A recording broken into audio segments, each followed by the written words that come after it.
Chapter 5 formulation of functional strategy. सबसे पहला topic है इस पे functional strategy. The proper formulation and implementation of functional strategy are most crucial for the attainment of corporate strategy.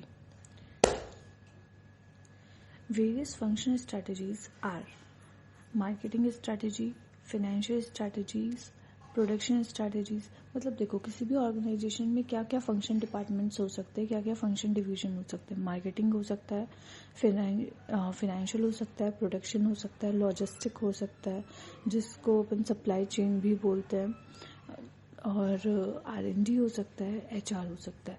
तो इन सब functional departments की अलग अलग स्ट्रैटेजीज होती हैं, ठीक है, हमें वो पढ़नी है। Now needs of functional level strategies. Functional level strategies पे जरूरत क्यों पड़ी? The major reasons why an organization needs functional level strategies are determining similar act facilities is being harmony. देखो फंक्शनल लेवल स्ट्रैटेजीज की हमें ज़रूरत क्यों पड़ी, इसके लिए एक मेमोरी टेक्निक है। दैट इज़ फंक्शनल लेवल पे हमें स्ट्रैटेजीज की ज़रूरत इसलिए पड़ी क्योंकि डिटरमाइन करना था similar act facilities in bring harmony, ठीक है, सो दैट वो हार्मोनी ब्रिंग कर सके। तो डिटरमाइन से स्टार्ट होता है। That determine what is to be done at functional level. Functional level पे हमें क्या करना है वो डिटरमाइन करने के लिए फंक्शनल लेवल स्ट्रेटजीज की जरूरत पड़ी। And provide sense of direction to functional staff, ठीक है, क्या हमें करना है फंक्शनल लेवल पे और डायरेक्शन फंक्शनल स्टाफ को क्या डायरेक्शन दिया जाएगा, सेंस ऑफ डायरेक्शन प्रोवाइड करता है वो कौन करता है? फंक्शनल लेवल स्ट्रेटजीज, ठीक है। Second one is facilitates the implementation of corporate and business strategies at functional level, ठीक है। जो भी बिजनेस स्ट्रेटजीज और कॉर्पोरेट लेवल स्ट्रेटजीज, जो भी कॉर्पोरेट लेवल और business level strategy business level पे स्ट्रेटजीज बनी है उनको इम्प्लीमेंट करने का फैसिलिटीज प्रोवाइड करता है functional level strategies at functional level, ठीक है। Third one is act as basis for controlling activities in the different functional area. Functional strategies different functional areas पे as a controlling activity भी act करता है, ठीक है। And fourth one is bring harmony and coordination in the functional area, ठीक है। Functional level strategies harmony और coordination में हेल्प करती है at the functional level area, ठीक है। फिर बोल रहा है similar situation occurring in different functional area are handled in consistent manner. जो भी सिमिलर सिचुएशन अगर हो रही है डिफरेंट फंक्शनल एरिया में वो कंसिस्टेंट मैनर में हैंडल हो जाती है by a functional level strategies. Suppose जो एक इशू हैंडल किया जा रहा है बाय अ मार्केटिंग या for example by a production department, production of iPhone, ठीक है। और अगर सेम कंसिक्वेंस आते हैं प्रोडक्शन ऑफ आईपैड पे, तो यहाँ पे जो भी इशू है अगर आईफोन ने उसको रिसॉल्व कर लिया है तो आईपैड के लिए इजी हो जाएगा उसे रिसॉल्व करना, तो वो कंसिस्टेंट मैनर में यूज़ किया जा सकता है, ठीक है। तो हमने क्या देखा फंक्शनल लेवल स्ट्रैटेजीज, इसको फंक्शनल लेवल स्ट्रैटेजीज की ज़रूरत क्यों पड़ी? फंक्शनल लेवल स्ट्रैटेजीज की ज़रूरत पड़ी determining the similar act which facilitates and bring harmony, which facilitates and bring harmony. तो हमने मेमोरी टेक्निक को थोड़ा सा मॉडिफाई किया। Determining the similar act which facilitates and bring harmony, which facilitates and bring harmony. So यहाँ पे हमारे keywords बन गए determine, similar act, facilitates and bring harmony. Determine से हमने देखा determine what is to be done at the functional level and provide sense of direction to the functional staff. Facilitate से हमने देखा facilitates the implementation of corporate and business level strategies at functional level. Similar से हमने देखा similar situation occurring in different functional area are handled in consistent manner. Act से हमने देखा act as basis for controlling activities in different functional area. Bring harmony से हमने देखा bring harmony and coordination in the functional area. देखेंगे चाहेगी कि आप मारुति की कार परचेज करें। आई होप आपको बात समझ आ रही है। तो मेरे साथ यार मार्केटिंग स्ट्रेटेजी क्या होती है देखेंगे। Marketing is an activity that creates and sustains relationship among the buyer and seller. Simple सी बात क्या है, among the buyers and sellers, मतलब हम क्या है, सेलर है और हमारा कस्टमर क्या है, बायर है। मतलब हम बायर और सेलर के बीच में रिलेशनशिप को क्रिएट करना चाहते हैं और उसे सस्टेन करना चाहते हैं। इन शॉर्ट इसे कैसे लिखा है, among those who are willing and able to buy and sell the products और सर्विसेज। मतलब इन शॉर्ट ने इसे बायर और सेलर ना लिख के थोड़ा सा एक्सपेंड कर दिया और इसे क्या बोल दिया कि सर जी मार्केटिंग वो एक्टिविटी है जो उन लोगों के बीच में जो कि गुड्स को प्रोक्योर को बाय करना चाहते हैं और गुड्स को सेल करना चाहते हैं, उनके बीच में रिलेशनशिप को क्रिएट करता है और सस्टेन करता है। मार्केटिंग में डियर हमें कुछ बहुत महत्वपूर्ण डिसीजंस लेने पड़ते हैं। ध्यान दीजिएगा, हम जो मार्केटिंग समझते हैं कि मार्केटिंग का मतलब क्या है। मार्केटिंग का मतलब है कि आपने टीवी में एड्स रन कर दिए, सिर्फ वो मार्केटिंग नहीं होती। मार्केटिंग इससे बहुत ब्रॉड होती है और कुल मिला के 6 प्रकार के क्वेश्चंस का आंसर हमें मार्केटिंग डिसीजंस में या मार्केटिंग स्ट्रेटेजी में लेना पड़ता है। मेरे साथ साथ देखिएगा, पहला काइंड ऑफ डिस्ट्रीब्यूशन नेटवर्क। किस प्रकार से आप अपने प्रोडक्ट को मार्केट में डिस्ट्रीब्यूट करेंगे। आप खुद के आउटलेट्स बनाएंगे, डीलरशिप के थ्रू देंगे या मल्टीपल चैनल्स का इस्तेमाल करेंगे। मेरी बात पर थोड़ा सा ध्यान दीजिएगा, आप किस तरीके से अपने प्रोडक्ट्स को मार्केट में डिस्ट्रीब्यूट करते हैं, इसका भी असर पड़ता है कस्टमर के ऊपर। दूसरा, आप एडवर्टाइजमेंट कितना करेंगे और उसका बजट कितना होगा। जो आप एडवर्टाइजमेंट करेंगे उसका मोड क्या होगा। आप प्रिंट मोड के थ्रू मतलब ऐड करेंगे, आप हो सकता है कि डिजिटल मोड के थ्रू ऐड करें, मतलब आप हो सकता है कि टीवी में ऐड दें, आप हो सकता है इंटरनेट में ऐड दें, या आप हो सकता है कि रेडियो में ऐड दे सकते हैं, मींस ऑडियो बेसिस पे ऐड करेंगे। आपको मार्केट में प्राइस लीडर बनना है या प्राइस फॉलोअर बनना है। ध्यान दीजिएगा डियर, आपने शायद 12th की इकोनॉमिक्स में पढ़ा होगा, प्राइस लीडर क्या होता है, प्राइस फॉलोअर क्या होता है। प्राइस लीडर वो फर्म होती है जो कि खुद से प्राइस को सेट करती है और बाकी कंपनीज उस प्राइस को फॉलो कर रही होती है। पांचवा, आपको डियर कंप्लीट वारंटी देनी है या आपको लिमिटेड वारंटी देनी है। और आपको पता है डियर की मेजॉरिटी केसेस में आपको क्या मिलती है, लिमिटेड वारंटीज मिलती है। जैसे अगर आप कोई कार परचेज करेंगे तो वहां पे आपको 3 साल या 1 लाख किलोमीटर जो भी पहले हो जाए उसकी आपको वारंटी मिलती है। ऐसा नहीं कि जीवन भर तक आपकी कार की वारंटी आपको मिल रही है।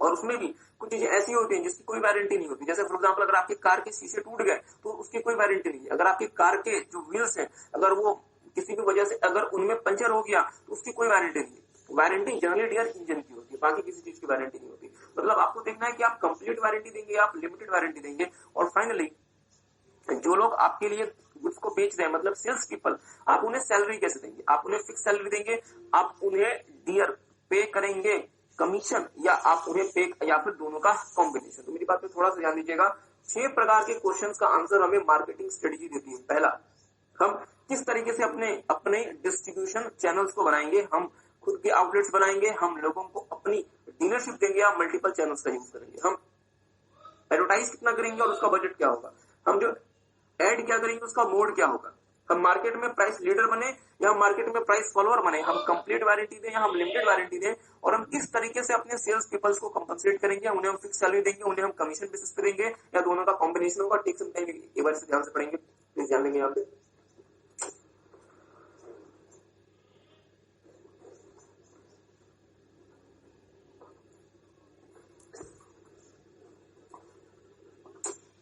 ओके, तो क्या होगा, उसका बजट क्या होगा, जो हम ऐड करेंगे उसका आंसर हमें मार्केटिंग स्ट्रेटेजी में मिलता है।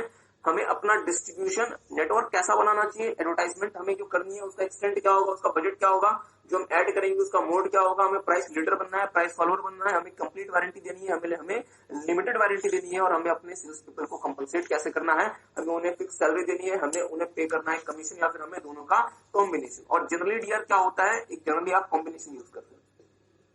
ठीक बात है। अब मेरी बात में थोड़ा सा ध्यान दीजिएगा, हमने आपके साथ अभी डियर 2 प्रकार की क्वेश्चंस देखे। पहला हमने आपके साथ देखा रीजंस ऑफ फंक्शनल स्ट्रेटेजी।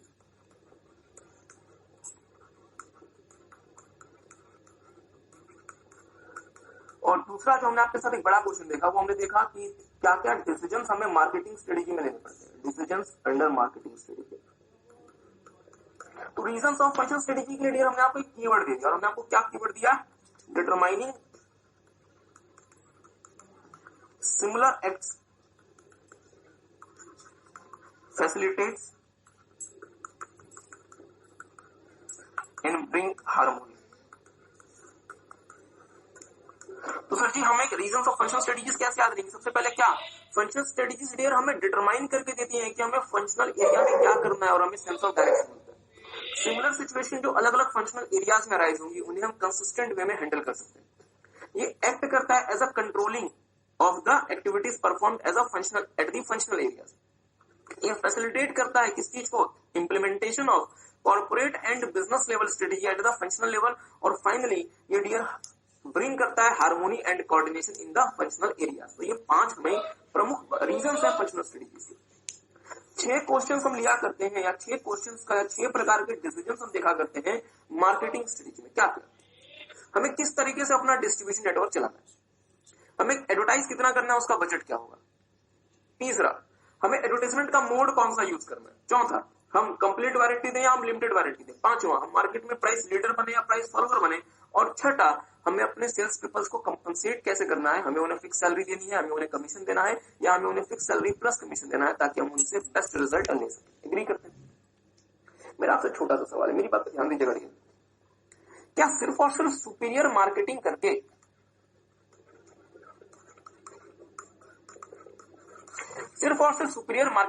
मैं हाई मार्केट शेयर गेन कर सकता हूं? बहुत ध्यान से सोच के बताइएगा। सिर्फ और सिर्फ सुपीरियर मार्केटिंग करके मैं हाई मार्केट शेयर गेन कर सकता हूं, या जो मैं प्रोडक्ट बनाता हूं उस प्रोडक्ट में भी कैपेबिलिटी होनी चाहिए। जो मैं प्रोडक्ट बनाता हूं उस प्रोडक्ट में भी क्षमता होनी चाहिए, उस प्रोडक्ट में भी क्षमता होनी चाहिए कि वो कस्टमर की रिक्वायरमेंट को पूरा कर सके। मेरा छोटा सा सवाल, क्या सिर्फ और सिर्फ सुपीरियर मार्केटिंग करके मैं मार्केट शेयर गेन कर सकता हूं, या जो मैं मार्केट में ऑफर कर रहा हूं, जो मैं प्रोडक्ट या सर्विस मार्केट में बेच रहा हूं, उस प्रोडक्ट या सर्विस में डियर वो क्षमता होनी चाहिए, वो कैपेबिलिटी होनी चाहिए कि वो मुझे मेरे कस्टमर्स की रिक्वायरमेंट को पूरा करे, और ताकि मैं हाई मार्केट शेयर गेन करूं। आपको क्या लगता है? चलें, मुझे सोच के बताएंगे। मैं बहुत अच्छी मार्केटिंग करता हूं, बट मेरे प्रोडक्ट में वो कैपेबिलिटी नहीं है, मेरे सर्विस में वो कैपेबिलिटी नहीं है कि वो कस्टमर्स की रिक्वायरमेंट को पूरा करे। मैं एक बार तो लोगों को बेवकूफ बना लूंगा अपनी मार्केटिंग से। मैंने बहुत अच्छे अच्छे सुपर मॉडल्स को हायर कर लिया, उनसे मैंने बहुत अच्छे अच्छे एड्स शूट करवा दिए, मैंने शहर में अलग अलग जगह होर्डिंग्स लगवा दी। मैं एक बार तो कस्टमर्स को बेवकूफ बना लूंगा, बट यदि जब वो प्रोडक्ट या सर्विस परचेज करेंगे, यदि वो प्रोडक्ट या सर्विस उनकी आशाओं और उनकी एक्सपेक्टेशंस पे यदि पूरे ही नहीं उतरते, तो क्या मैं कभी भी मार्केट गेन कर पाऊंगा? कभी गेन नहीं कर पाऊंगा। इसका मतलब ये हुआ डियर कि जो सुपीरियर मार्केटिंग होती है वो सिर्फ एक एस्पेक्ट होती है। तो प्लीज ध्यान दीजिएगा, आप यदि हाई मार्केट शेयर गेन करना चाहते हैं तो आपको डियर कस्टमर को वैल्यू देनी पड़ेगी। अगर आप हाई मार्केट शेयर गेन करना चाहते हैं, you have to provide value to your customer. मतलब जब प्रोडक्ट या सर्विस कस्टमर आपका परचेज करेगा, उस प्रोडक्ट या सर्विस के लिए जो वो प्राइस पे कर रहा है, उसको लगेगा कि नहीं, आपने जो पैसा चार्ज किया वो पैसा वसूल हो गया हमारा। मीन हम जो प्रोडक्ट परचेज कर रहे हैं, it has yielded me the sufficient return. मतलब ये पैसा वसूल प्रोडक्ट था। क्या मेरी बात आप समझते हैं? एग्री करते हैं? इसका मतलब ये वर्ड कि अगर एग्जाम में क्वेश्चन आता है, is superior marketing enough for getting high market share, आपका क्या आंसर होगा? No. With the superior marketing, company has to deliver a value to its customers, ताकि आप कस्टमर्स की एक्सपेक्टेशंस को पूरा करें। जो कस्टमर आपको पैसे दे रहा है किसी प्रोडक्ट या सर्विस के, उसकी एक्सपेक्टेशंस को पूरा करें, और अगर हो सके तो उसकी एक्सपेक्टेशंस को एक्सीड करें। ध्यान दीजिएगा, बहुत ध्यान से मेरी बात को सुनिएगा। सिर्फ और सिर्फ सुपीरियर मार्केटिंग करके डियर आप एक दिन तो अपने कस्टमर्स को धोखा दे सकते हैं, बेवकूफ बना सकते हैं, बट आप लॉन्ग टर्म तक अपने कस्टमर्स को इस तरीके से धोखा नहीं दे सकते। तो मैंने क्या देखा डियर, मेरी बात पे ध्यान दीजिएगा, कंपनी डियर 2 लोगों से मिलकर बनती है।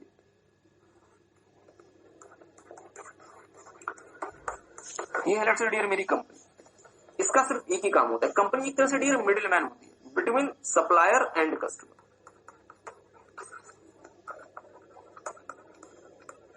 सप्लायर से रॉ मटेरियल लेना, पार्ट्स एंड कंपोनेंट्स लेना, इसे प्रोसेस करके फिनिश गुड्स बना के कस्टमर को सेल कर देना। ध्यान दीजिएगा, company is what? Company is just acting as a middle man between the suppliers and customers, जहां पे कंपनी सप्लायर से रॉ मटेरियल और फिनिश गुड्स लेती है, उसे प्रोसेस रॉ मटेरियल और पार्ट्स एंड कंपोनेंट्स लेती है, फिनिश गुड्स बना के कस्टमर को सेल कर देती है। इसका मतलब ये वर्ड यार कि अगर मुझे अपने कस्टमर को सेटिस्फाई करना है, अगर मुझे उसकी आशाओं, उसकी एक्सपेक्टेशंस, उसकी आकांक्षाओं को पूरा करना है, तो मुझे तो अपने से मेहनत करनी पड़ेगी। साथ में मेरा जो सप्लायर है उससे भी मुझे मेहनत करवानी पड़ेगी। मान लो सप्लायर ने खरीदा वर्ड यार कि अगर आपको सुपीरियर मार्केट शेयर गेन करना है तो आपको क्या करना पड़ेगा, अपने कस्टमर की जरूरतों को पूरा करना है और अपने सप्लायर से उसी तरीके के पार्ट्स एंड कंपोनेंट्स लेने हैं। मतलब सप्लायर और कस्टमर को अपने साथ लिंक करके चलो, क्योंकि आप बेसिकली क्या कर रहे हैं, सप्लायर से पार्ट्स कंपोनेंट्स ले रहे हैं, कस्टमर को फिनिश गुड्स बना के सेल कर रहे हैं। तो दोनों के बीच में आप क्या करें, लिंकेज कर लें। आप अपने सप्लायर और कस्टमर के साथ पूरी तरीके से एसोसिएट हो जाएं, तो ही आप सुपीरियर वैल्यू डिलीवर कर सकते हैं अपने कस्टमर्स को। क्या मेरी बात आप समझ पाए? ठीक बात है, इसमें आते हैं, एक काम करेंगे, मेरे साथ साथ देखेंगे। डिलीवरिंग वैल्यू टू कस्टमर्स, ध्यान दीजिएगा। Marketing alone can not produce superior value for the customers. आप सिर्फ और सिर्फ सुपीरियर मार्केटिंग करके डियर कस्टमर को बेहतर वैल्यू नहीं दे सकते। सुपीरियर मार्केटिंग सिर्फ एक एस्पेक्ट होती है, ध्यान दीजिएगा। सुपीरियर मार्केटिंग सिर्फ एक एस्पेक्ट होती है, और अगर आपको बेहतर वैल्यू देनी है अपने कस्टमर्स को डियर, तो आपको मार्केटिंग से ज्यादा अच्छा कुछ करना पड़ेगा। A superior value is delivered only when marketing is performed in coordination with other functions। मतलब अगर आप बेहतर वैल्यू देना चाहते हैं डियर, तो आपको मार्केटिंग के साथ साथ बाकी चीजों का भी ध्यान रखना पड़ेगा। मतलब अच्छे से प्रोडक्ट का प्रोडक्शन करना पड़ेगा, उसमें अच्छे से रिसर्च करनी पड़ेगी, उसमें अच्छे से आपको आफ्टर सेल सर्विसेज देनी पड़ेंगी, ये सारा का सारा कुछ करना पड़ेगा। To deliver superior value there must be complete integration of the customers and suppliers chain of activities with the organization. तो सर जी सबसे महत्वपूर्ण बात क्या है कि यदि आप अपने कस्टमर्स को सुपीरियर वैल्यू डिलीवर करना चाहते हैं, तो आपको अपनी वैल्यू चेन या जो आप अपनी एक्टिविटीज परफॉर्म करते हैं, उन एक्टिविटीज को अपने सप्लायर और कस्टमर्स के साथ इंटीग्रेट कर देंगे। तो मुद्दे वाली बात क्या है, मुद्दे वाली बात है कि आपका क्या काम है, आपका सिर्फ एक काम है कि आप कस्टमर से रॉ मटेरियल लेंगे, शाबाश, आप सप्लायर से रॉ मटेरियल लेंगे, उसे प्रोसेस करेंगे और उसे अपने कस्टमर्स को सेल कर देंगे। आपका तो बस इतना काम है। तो एक बात बताओ ना, अब जैसे कि आप में से आपका जैसे मतलब क्वेश्चन किया था, अब इनका क्वेश्चन ध्यान से सुनिएगा, वीडियो वाले बच्चे भी। इनका कहना है सर कि अगर हमें कस्टमर्स को सुपीरियर वैल्यू डिलीवर करनी है, तो हम सिर्फ और सिर्फ अपने आप को कस्टमर से लिंक करें, अपने आप को सप्लायर से लिंक करने की क्या जरूरत है? मेरा आपसे छोटा सा सवाल, आपको जान के हैरानी होगी dear, Maruti Suzuki India limited ये मेजॉरिटी पार्ट्स एंड कंपोनेंट्स खुद से नहीं बनाता, ये बाकी लोगों से परचेज करता है। छोड़ दे मारुति को, एप्पल वो तो प्रोडक्शन भी खुद से नहीं करता, उसने तो दिया करना पड़ेगा और अपने कस्टमर्स को भी अपने साथ लिंक करना पड़ेगा, ताकि आपका कस्टमर जो परेशानी हो नहीं। इसलिए आपको अपने सप्लायर्स को भी अपने साथ लिंक करना पड़ेगा और अपने कस्टमर्स को भी अपने साथ लिंक करना पड़ेगा, ताकि आपका कस्टमर जो भी डिमांड करे, आप एग्जैक्टली उसी प्रकार का पार्ट्स एंड कंपोनेंट्स अपने सप्लायर से सोर्स कर पाएं और आप अपने कस्टमर को जो डिमांड कर रहा है एग्जैक्टली वो प्रोडक्ट आप उसे सेल कर पाए, ताकि आप उसे सुपीरियर वैल्यू डिलीवर कर पाए। तो हमने ये देखा डियर कि आपको मार्केटिंग करनी है, बहुत अच्छी बात है, बट सिर्फ और सिर्फ सुपीरियर मार्केटिंग करके काम नहीं चलेगा, आपको इसके अलावा भी बहुत सारी चीजें परफॉर्म करनी पड़ेगी। आपको बात समझ आई? तो टेक सम टाइम एक बार से देख लें।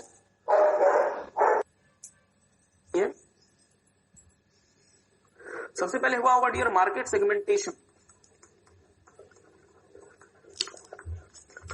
इस मार्केट सेगमेंटेशन के बाद हमने अपने मार्केट को क्या किया, जिस मार्केट सेगमेंट में हम ऑपरेट करना चाहते हैं हमने उसे टारगेट किया, इसे नाम देंगे मार्केट टारगेटिंग।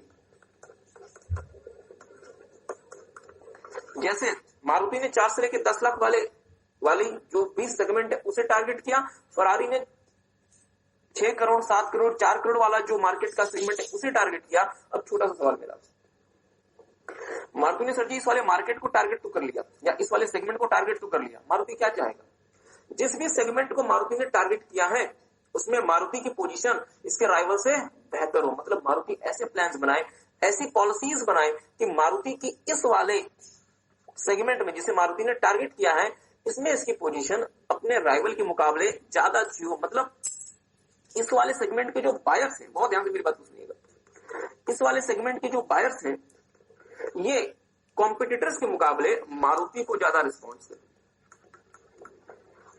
मुझे बताया ना सोच के, क्या इस वाले सेगमेंट में 4 से लेकर 10 लाख वाले सेगमेंट में मारुति इकलौता प्लेयर है या इसके अलावा भी बहुत सारे प्लेयर्स हैं? सर जी इसके अलावा भी बहुत सारे प्लेयर्स हैं, इसके बहुत सारे कॉम्पिटिटर हैं। मारुति अब क्या चाहेगा कि हमने मार्केट को सेगमेंट कर लिया, हमने अपने स्ट्रेंथ के हिसाब से हमारी जो बेस्ट सेगमेंट है हमने उसे टारगेट कर लिया। अब हम अपने कॉम्पिटिटर्स के मुकाबले डियर इस सेगमेंट में अपने आप को ज्यादा बेहतर तरीके से पोजीशन करें ताकि हमारा जो बायर है वो हमें हमारे कॉम्पिटिटर के मुकाबले ज्यादा रिस्पॉन्स दे। मतलब तीसरी चीज हम क्या करेंगे, market positioning.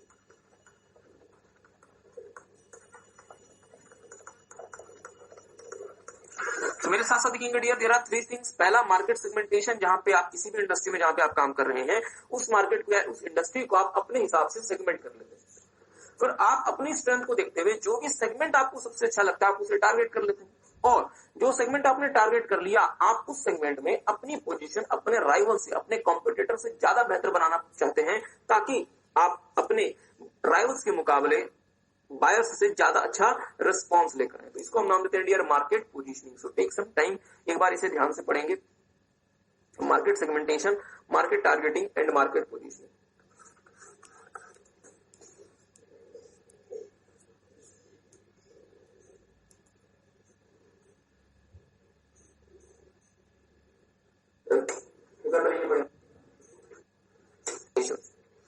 This is done by delivering the customer. ध्यान दीजिएगा dear, in today's highly competitive business environment, the only mantra to survive and succeed is to meet and exceed customers' expectations. This is done by delivering the customers greater value compared to their competitors. मतलब sir जी, इतने ज्यादा competitive environment में एक customer आपके पास क्यों आएगा? वो customer dear आपके पास तभी आएगा जब आप अपने कॉम्पिटिटर के मुकाबले अपने कस्टमर को ज्यादा वैल्यू डिलीवर करेंगे। मतलब जब कस्टमर आपका प्रोडक्ट परचेज कर रहा है उसको ये लगेगा कि उसने अपना पैसा सही जगह इन्वेस्ट किया। Since the company cannot satisfy all the requirements in a given market, ध्यान दीजिएगा डियर, एक गिवन मार्केट बहुत बड़ा होता है। जैसे ऑटोमोबाइल इंडस्ट्री 4 लाख रुपए से लेकर 6-7 करोड़ तक की गाड़ियां यहाँ पे बिकती हैं। तो क्या एक कंपनी सारे के सारे बायर्स की रिक्वायरमेंट पूरी कर पाएगी? नहीं कर पाएगी। तो कंपनी क्या करेगी, मार्केट को अपने हिसाब से डिवाइड या फिर सेगमेंट कर लेगी, जिसे आप नाम देंगे मार्केट सेगमेंटेशन। जैसे आपने मार्केट का सेगमेंटेशन कर लिया, फिर आप अपने हिसाब से देखेंगे कि आपके लिए कौन सा सेगमेंट बेस्ट है जहां पे आप ऑपरेट कर सकते हैं, इसे आप नाम देंगे मार्केट टारगेटिंग। और जैसे आपने मार्केट की टारगेटिंग कर ली, अब आप अपनी पोजीशन उस मार्केट में अपने कॉम्पिटिटर्स से बेहतर बनाना चाहेंगे, इसे आप नाम देंगे market positioning. After determining the target market, it should design strategies for serving the chosen segment in a way better than the competitor. This is known as market positioning. So take some time, एक बार इसे पढ़ लें। और मेरा एक छोटा सा सवाल जो कि आप सबसे आएगा, मैं एक स्टेटमेंट लिखता हूं, बट अभी आपको वो स्टेटमेंट नहीं देखनी है। जब अपनी बुक्स में या फिर जो आपके पास नोट्स है आप एक बार से पढ़ेंगे, और मैं एक स्टेटमेंट लिखता हूं, आपको बताना है ट्रू या फॉल्स।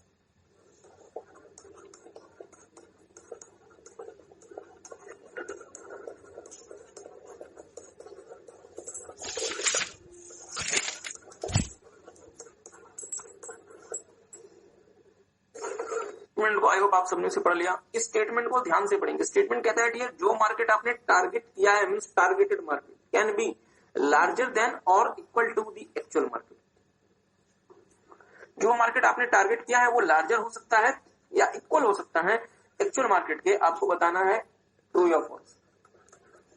नहीं, मैं चाहता हूं आप प्रॉपर तरीके से इसे एनालाइज करें, वीडियो वाले बच्चे भी प्रॉपर तरीके से इसे एनालाइज करें, उसके बाद मुझे बताएंगे ट्रू या फॉल्स। टेक सम टाइम, एक बार सोचेंगे, उसके बाद मुझे बताएंगे।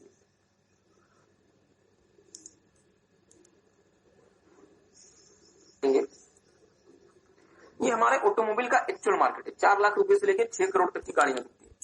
तो मैक्सिमम क्या कर, नहीं, वो मैक्सिमम कहां तक जाएगा, उस पूरे एक्चुअल मार्केट तक जा सकता है। तो ध्यान दीजिएगा, यहाँ पे स्टेटमेंट क्या है, target market can be equal to or larger. तो यहाँ पे कभी भी लार्जर नहीं हो सकता, हाँ स्मॉलर हो सकता है, और मैक्सिमम इक्वल टू हो सकता है। तो यहाँ पे लार्जर की जगह क्या आएगा, स्मॉलर। इसका तो ये स्टेटमेंट क्या है डियर, फॉल्स। आई होप आपको बात समझ आई। ओके, तो फिर हम आगे प्रोसीड करते हैं। मेरी बात पर डियर थोड़ा सा ध्यान दीजिएगा। मार्केटिंग प्रोसेस, मार्केटिंग प्रोसेस क्या होता है, ध्यान से मेरी बात को सुनिएगा।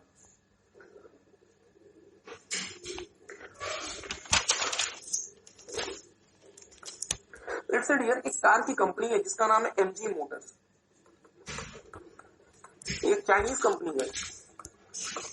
मुझे मार्केटिंग मिक्स पे ध्यान देना पड़ेगा, मुझे मार्केटिंग मिक्स को डेवलप करना पड़ेगा। तो सर जी, अगर मैं एक बार मार्केटिंग मिक्स लेकर आ गया, कहानी खत्म, या मुझे लगातार अपने मार्केटिंग एफर्ट्स को जो मैं कर रहा हूं उसे मुझे मैनेज करना पड़ेगा।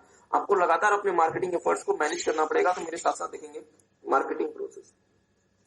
Once the strategic plans have been defined, मतलब आपने जब कंपनी के ऑब्जेक्टिव्स बना लिए, जब एप्पल कंपनी ने कह दिया कि हमें अपना रेवेन्यू 5% से बढ़ाना है, company has to give special attention to the marketing process. तो कंपनी को अपने आईफोन की मार्केटिंग पे, आईपैड की मार्केटिंग पे, मैकबुक की मार्केटिंग पे और जो भी वो सेल कर रही है उसके मार्केटिंग पे खास ध्यान देना पड़ेगा। मार्केटिंग प्रोसेस में 4 बातें होती है। पहला, एनालाइज मार्केट अपॉर्चुनिटी। दूसरा, सिलेक्ट टारगेट मार्केट्स। तीसरा, डेवलप मार्केटिंग मिक्स। और फाइनली, मैनेजिंग मार्केटिंग एफर्ट्स। और मार्केटिंग मिक्स में डियर हम 4 चीजें कर सकते हैं, प्रोडक्ट, प्राइस, प्लेस और प्रमोशन, जिसे हम 4 P's ऑफ मार्केटिंग मिक्स का नाम देते हैं। ध्यान दीजिएगा मेरे साथ साथ, जल्दी जल्दी। तो marketing mix is a set of controllable marketing variants. हाँ, एक लाइन रहेगी, marketing process succeed only when customers are kept at the centre of the entire process. मतलब सर जी, जब भी आप मार्केटिंग प्रोसेस को बना रहे होंगे, जब भी आप मार्केटिंग प्रोसेस पे काम कर रहे होंगे, आपका अल्टीमेट ऑब्जेक्टिव क्या होना चाहिए? आपका कस्टमर, क्योंकि ये सब कुछ आप किसके लिए कर रहे हैं? अपने कस्टमर्स के लिए। मार्केटिंग, तो मेरी बात पे ध्यान दीजिएगा, मार्केटिंग मिक्स क्या होता है? Marketing mix is a set of controllable marketing variables. Controllable marketing variables, controllable का मतलब इसका नियंत्रण, इसका कंट्रोल कंपनी के हाथ में होता है। Data firm uses to produce the response it wants in the target market. ध्यान दीजिएगा बेटा, मेरे साथ साथ बहुत ध्यान से मेरी बात को सुनिएगा। फिर से देखेंगे, एमजी मोटर्स चाइना से भारत आना चाहती है। उससे सबसे पहले भारतीय ऑटोमोबाइल मार्केट की अपॉर्चुनिटीज को एनालाइज किया। इसके बाद उसने अपने टारगेट मार्केट को सिलेक्ट किया, और उसका टारगेट मार्केट क्या था? 10 लाख से लेकर 20 लाख तक की था। एग्री करते हैं? क्या सिर्फ इस टारगेट मार्केट को सिलेक्ट कर लेना काफी है, या हमें इस मार्केट के, इस सेगमेंट के बायर से रिस्पांस चाहिए? सर जी, बट ऑब्वियस सी बात है ना, आप अगर मार्केट को टारगेट करके बैठ जाएंगे, क्या फायदा होगा जब तक आपका बायर आपको रिस्पांस नहीं देता? तो बायर से मुझे रिस्पांस कैसे मिलेगा? मैं बायर के रिक्वायरमेंट के हिसाब से प्रोडक्ट लेकर आऊं, प्राइस लेकर आऊं, प्लेस करूं और उसका प्रमोशन करूं। मतलब मैं ये 4 काम कर सकता हूँ, प्राइस, प्लेस, प्रोडक्ट और प्रमोशन, और ये चारों चीजें क्या मेरे हाथ में हैव बीन डिफाइंड। मतलब आपने जब कंपनी के ऑब्जेक्टिव्स बना लिए, जब एप्पल कंपनी ने कह दिया कि हमें अपना रेवेन्यू 5% से बढ़ाना है, company has to give special attention to the marketing process. तो कंपनी को अपने आईफोन की मार्केटिंग पे, आईपैड की मार्केटिंग पे, मैकबुक की मार्केटिंग पे और जो भी वो सेल कर रही है उसके मार्केटिंग पे खास ध्यान देना पड़ेगा। मार्केटिंग प्रोसेस में 4 बातें होती है। पहला, एनालाइज मार्केट अपॉर्चुनिटी। दूसरा, सिलेक्ट टारगेट मार्केट्स। तीसरा, डेवलप मार्केटिंग मिक्स। और फाइनली, मैनेजिंग मार्केटिंग एफर्ट्स। और मार्केटिंग मिक्स में डियर हम 4 चीजें कर सकते हैं, प्रोडक्ट, प्राइस, प्लेस और प्रमोशन, जिसे हम 4 P's ऑफ मार्केटिंग मिक्स का नाम देते हैं। ध्यान दीजिएगा मेरे साथ साथ, जल्दी जल्दी। तो marketing mix is a set of controllable marketing variants. हाँ, एक लाइन रहेगी, marketing process succeed only when customers are kept at the centre of the entire process. मतलब सर जी, जब भी आप मार्केटिंग प्रोसेस को बना रहे होंगे, जब भी आप मार्केटिंग प्रोसेस पे काम कर रहे होंगे, आपका अल्टीमेट ऑब्जेक्टिव क्या होना चाहिए? आपका कस्टमर, क्योंकि ये सब कुछ आप किसके लिए कर रहे हैं? अपने कस्टमर्स के लिए। मार्केटिंग मिक्स, तो मेरी बात पे ध्यान दीजिएगा, मार्केटिंग मिक्स क्या होता है? Marketing mix is a set of controllable marketing variables. Controllable marketing variables, controllable का मतलब इसका नियंत्रण, इसका कंट्रोल कंपनी के हाथ में होता है। Data firm uses to produce the response it wants in the target market. ध्यान दीजिएगा बेटा, मेरे साथ साथ बहुत ध्यान से मेरी बात को सुनिएगा। फिर से देखेंगे, एमजी मोटर्स चाइना से भारत आना चाहती है। उसने सबसे पहले भारतीय ऑटोमोबाइल मार्केट की अपॉर्चुनिटीज को एनालाइज किया। इसके बाद उसने अपने टारगेट मार्केट को सिलेक्ट किया, और उसका टारगेट मार्केट क्या था? 10 लाख से लेकर 20 लाख तक की था। एग्री करते हैं?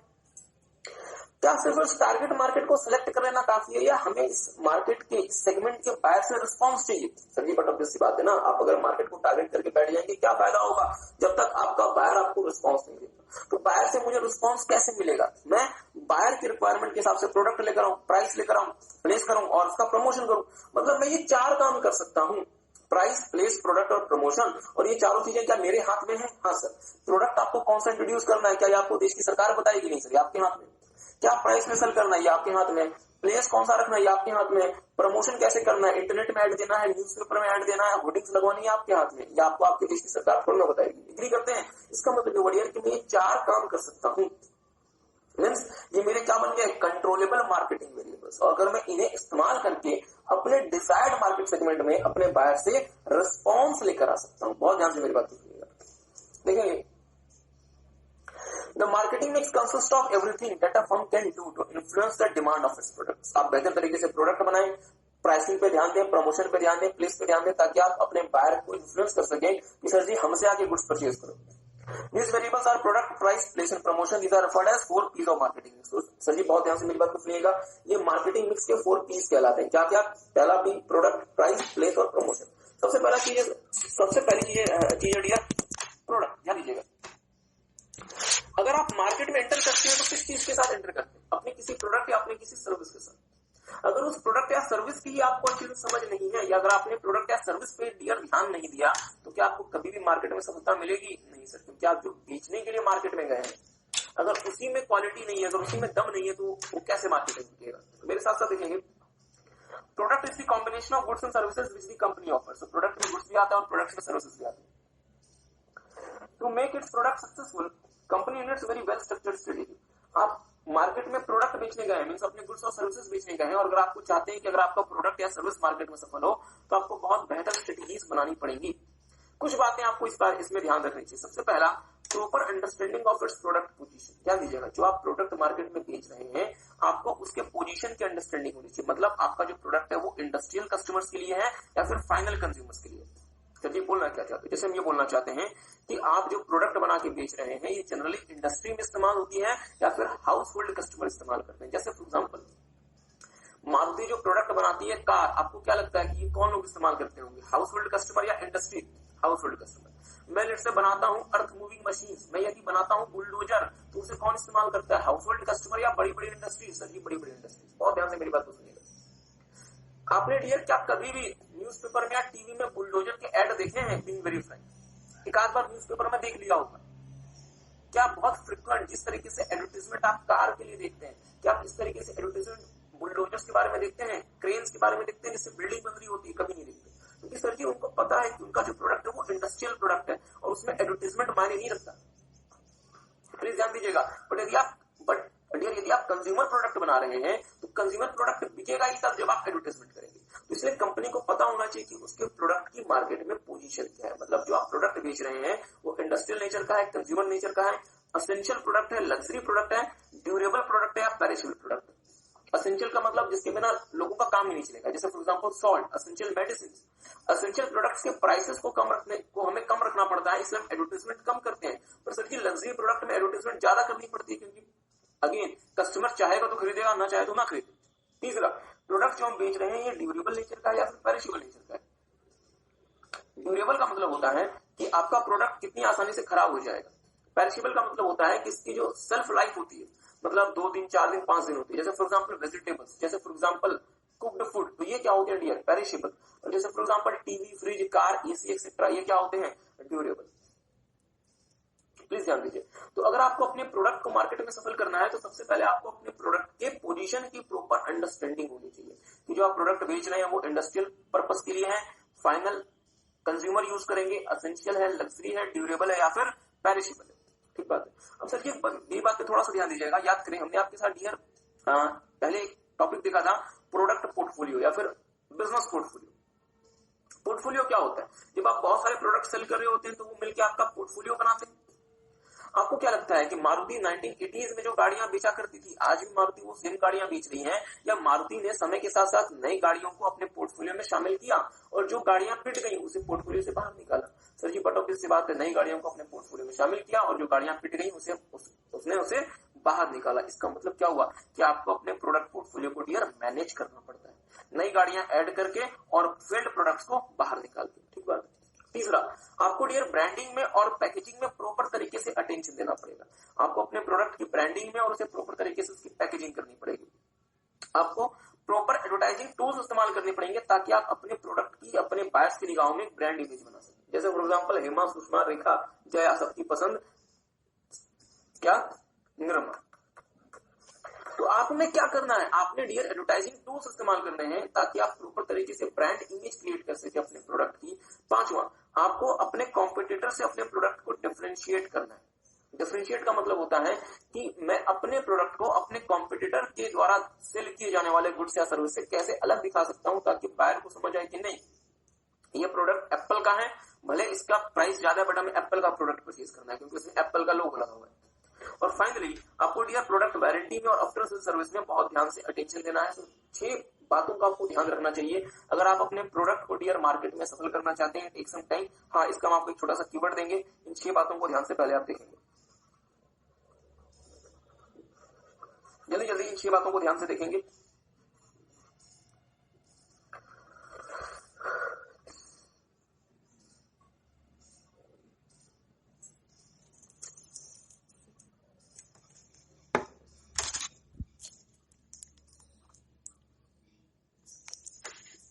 हमने देखा marketing mix.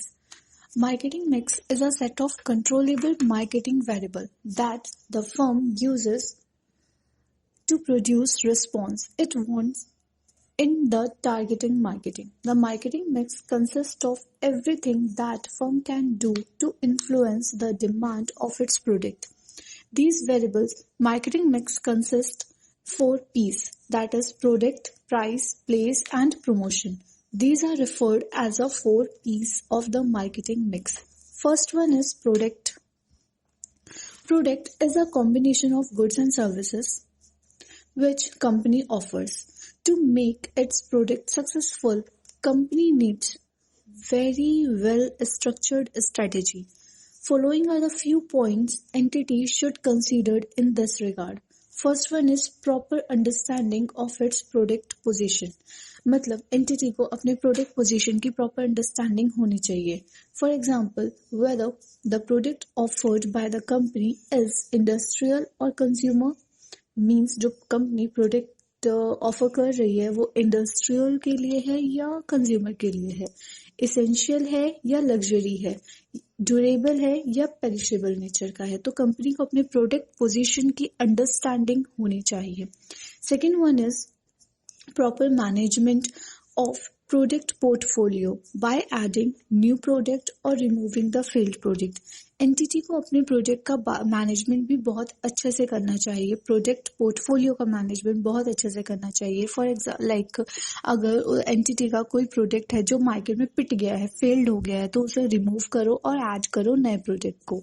ठीक है, एंटिटी रिजिड नहीं होनी चाहिए अपने प्रोडक्ट पोर्टफोलियो को लेके. ठीक है, now product proper attention to the branding and packaging of the product.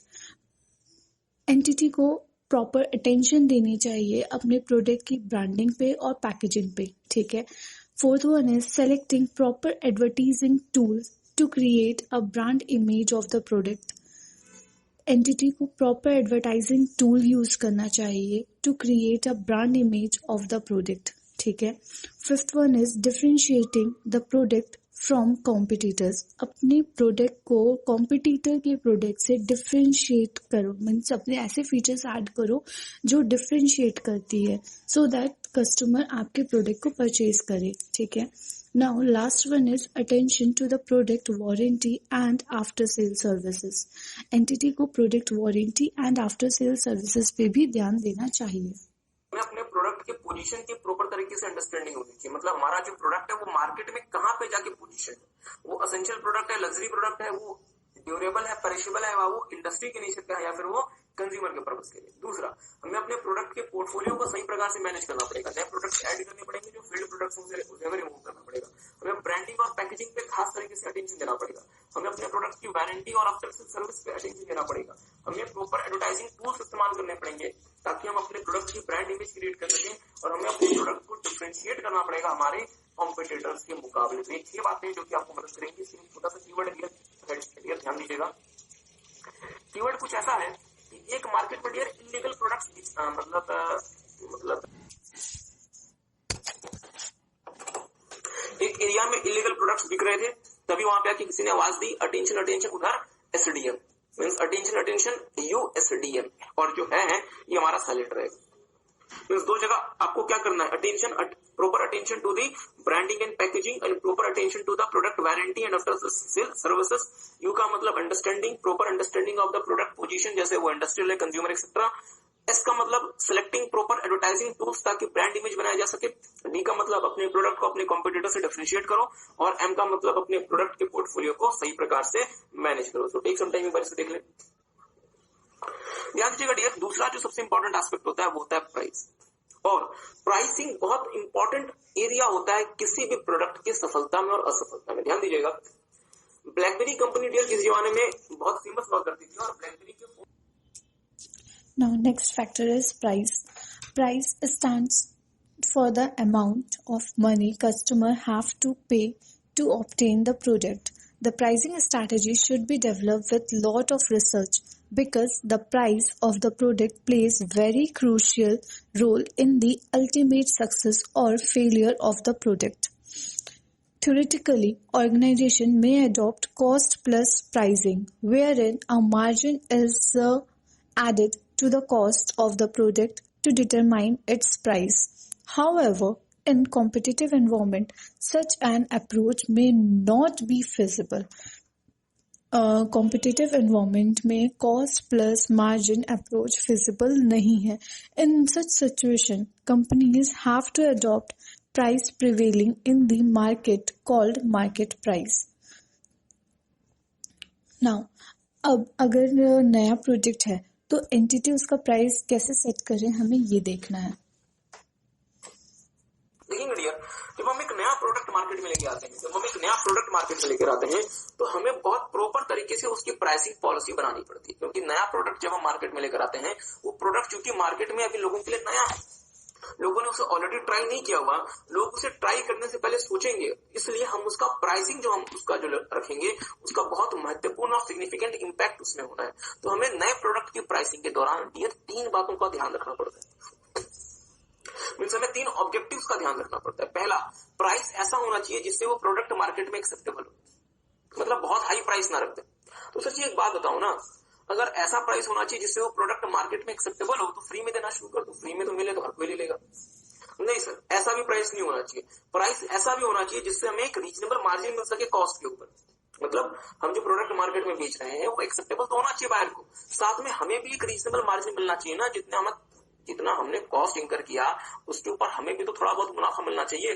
और तीसरा, हमें इस तरीके से प्राइसिंग करनी है ताकि हम एक मार्केट शेयर डेवलप कर सके. ध्यान दीजिएगा, ताकि वो प्रोडक्ट हमें एक मार्केट शेयर डेवलप कर सके. मतलब 3 मुख्य बातों का हमें ध्यान रखना पड़ता है डियर, जब हम नए प्रोडक्ट की मार्केटिंग कर रहे होते हैं. पहला, नए प्रोडक्ट की प्राइसिंग कर रहे होते हैं. पहला, प्राइस ऐसा होना चाहिए जिसमें ये प्रोडक्ट मार्केट को या फिर कस्टमर को एक्सेप्टेबल हो, मतलब making the product acceptable to the customer. दूसरा, प्राइस ऐसा होना चाहिए जो कि हमें एक रीजनेबल मार्जिन प्रोड्यूस करके दे सके ओवर द कॉस्ट. और तीसरा, प्राइस ऐसा होना चाहिए जिससे हमें एक मार्केट शेयर डेवलप करने में मदद करे.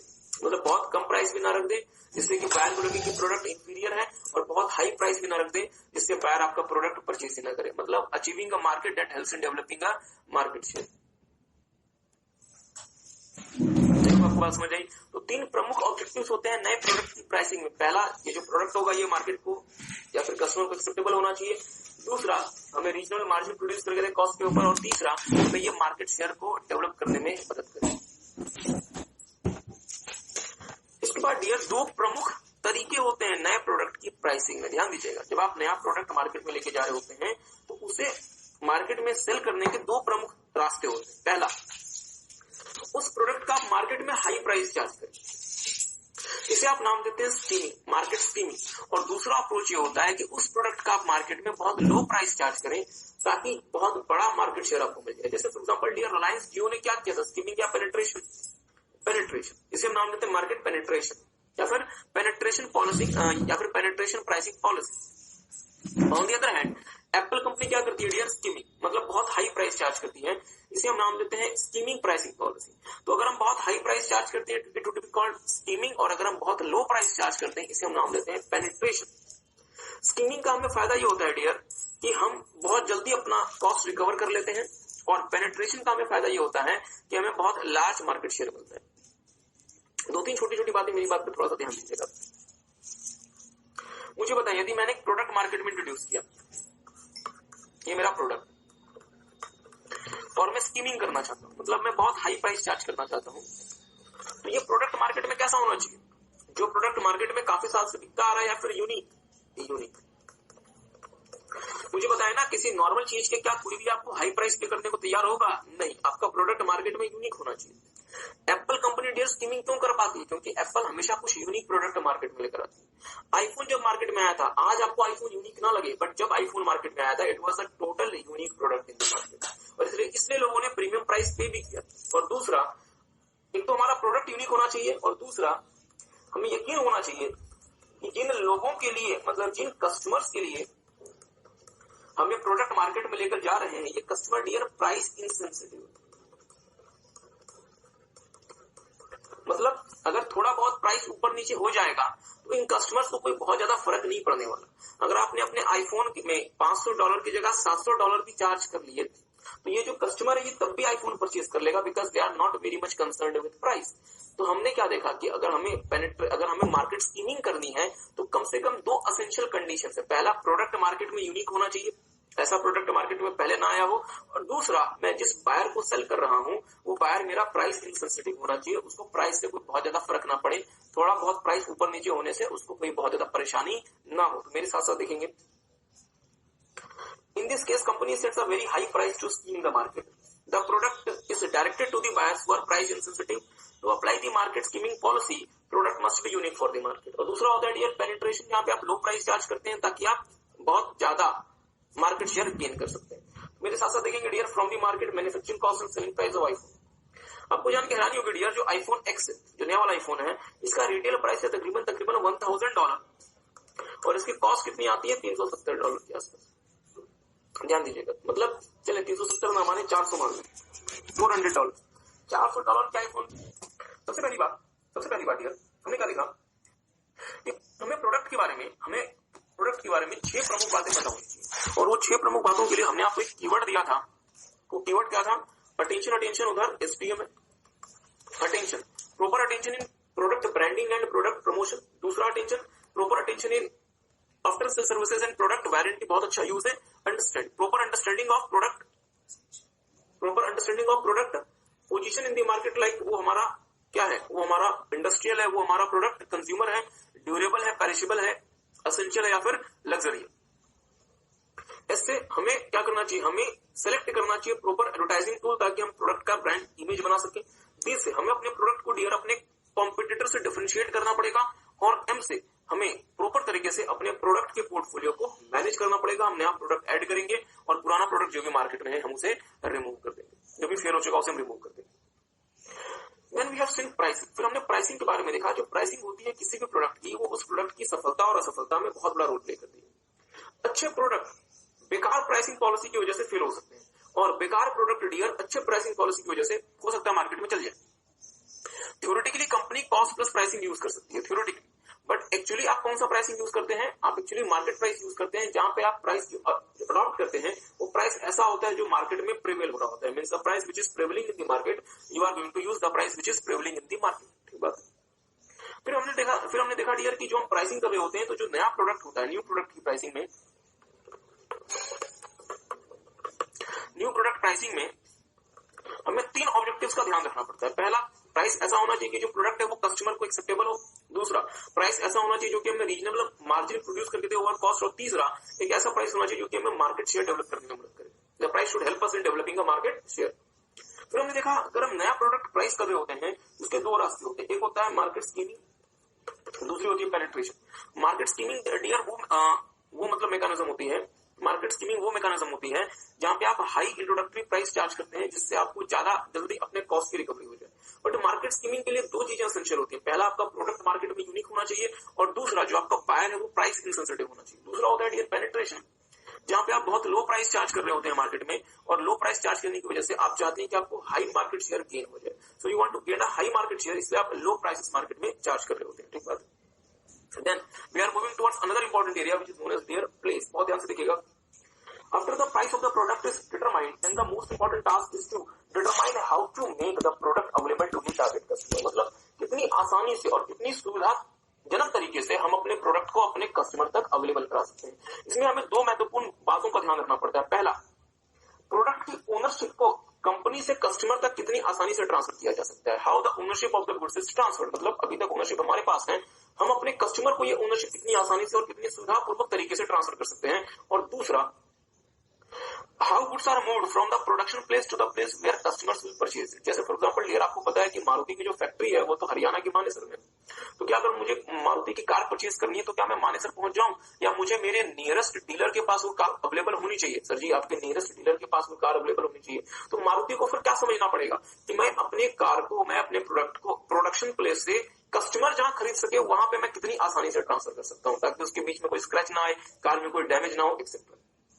मतलब कंपनी को डियर 2 बातों का ध्यान रखना पड़ेगा प्लेस में। पहला, ओनरशिप ऑफ गुड्स कितनी आसानी से ट्रांसफर होगा। जैसे अगर आप कार परचेज करते हैं तो आप 1-2 छोटे छोटे पेपर्स पे साइन करते हैं और वो कार के ओनर आप बन जाते हैं।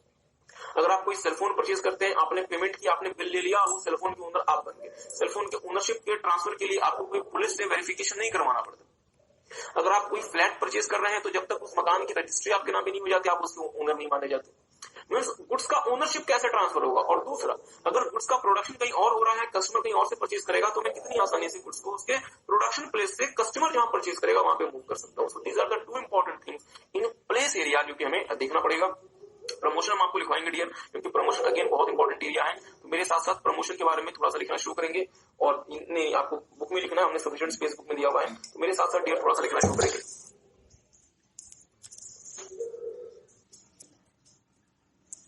Promotion. Next factor is promotion. तो हमने ये देखा डियर कि आज की जो दुनिया है ये हाईली प्रमोशन ओरिएंटेड। अगर आप बहुत अच्छा प्रोडक्ट भी मार्केट में लेकर आ जाएं, यदि आप उसे प्रमोट सही प्रकार से नहीं कर पाते, वो प्रोडक्ट आपका मार्केट में फेल हो जाएगा। प्रमोशन के थ्रू आप प्रोडक्ट के जो मेरिट्स हैं, जो खूबियां हैं, वो अपने बायर को बताते हैं कि सर जी हमारे प्रोडक्ट में क्या क्या एडवांटेजेस जो कि आपको मिल सकते हैं। अगर आप सही प्रकार से स्किलफुल तरीके से प्रमोशन करते हैं तो आपको एक लार्ज मार्केट शेयर मिलेगा। मतलब अगर आप अननेसेसरली बेकार तरीके से नहीं, अगर आप प्रॉपर प्लानिंग के साथ अगर आप प्रमोशन करेंगे, आपको लार्ज मार्केट शेयर मिलेगा। और इसमें एक आखिरी पॉइंट लिखेंगे, Promotion. Today's world is highly promotion oriented. Through promotion, the merits of the product is communicated to the potential buyers. If done skillfully, promotion will help the entity to gain a large market share. There are 4 ways of promotion, namely personal selling, advertising, publicity, and sales promotion. Personal selling. पहला अपन देख रहे हैं personal selling. In personal selling, there is face-to-face interaction of the sale people मतलब distributors, with the prospective customer, and very high degree of personal attention is involved. Personal selling is very effective in influencing the buyer to make a purchase. Personal selling बहुत ज़्यादा effective होती है buyer को influence करने के लिए to make a purchase. However personal selling approach is costly as skilled sales people are expensive. जो skilled sale people होते हैं, like जो skilled distributors होते हैं, वो expensive होते हैं. That's why personal selling approach is costly. They can deal with only one customer at one time. वो सिर्फ एक बार में एक कस्टमर से ही डील कर सकते हैं. Second one is your advertising. Advertising is a non-personal and highly flexible tool of promotion. There are several advertising methods are available like print, digital, etc. Companies should select the appropriate advertising method based on its need and requirement. For advertising its product and services, company has to make payment. ठीक है? Now third way है promotion का is publicity. Publicity is non personal and less flexible method of promotion. Publicity is non-personal and less flexible method of promotion. Publicity is the communication about the product and services of the company without any payment.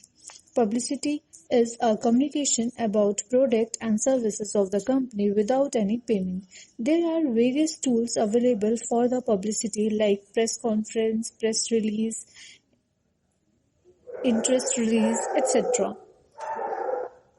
Now, fourth way is sales promotion. All activities related to the promotion which are not covered in personal selling, advertising or publicity. वो सारी activities जो personal selling, advertising और publicity में cover नहीं हुई है वो classify होगी in the sales promotion. Sales promotion activity done on regular basis helps the entity in gaining the large market share. Some of the sales promotion tools are discounts, installment, exchange offer, trade fair, exhibition, etc. हमने आपके साथ देखा क्या हमने आपके साथ देखा sales, हमने आपके साथ देखा पर्सनल सेलिंग, फिर हमने आपके साथ देखा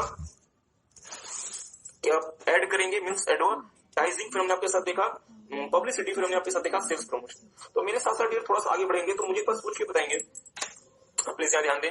तो मुझे एक बात सोच के बताएंगे, हमने आपके साथ 4 P's ऑफ मार्केटिंग देखा।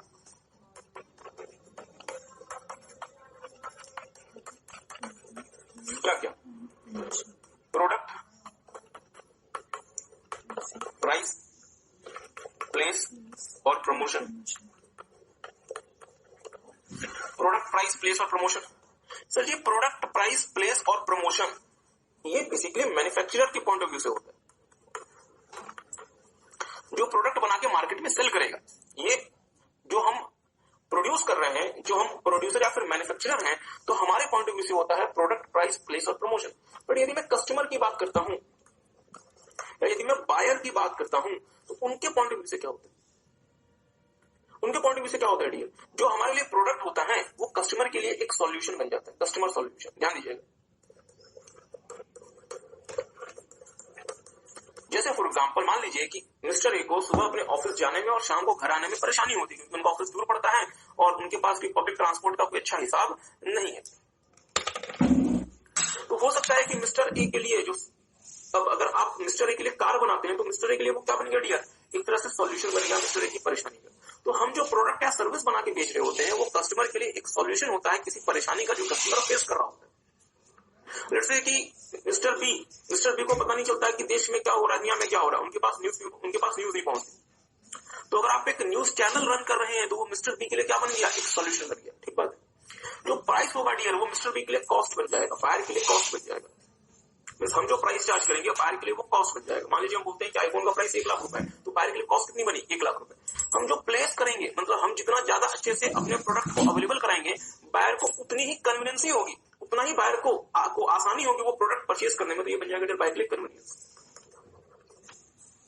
ये बायर के लिए बन जाएगा डियर कन्वीनियंस।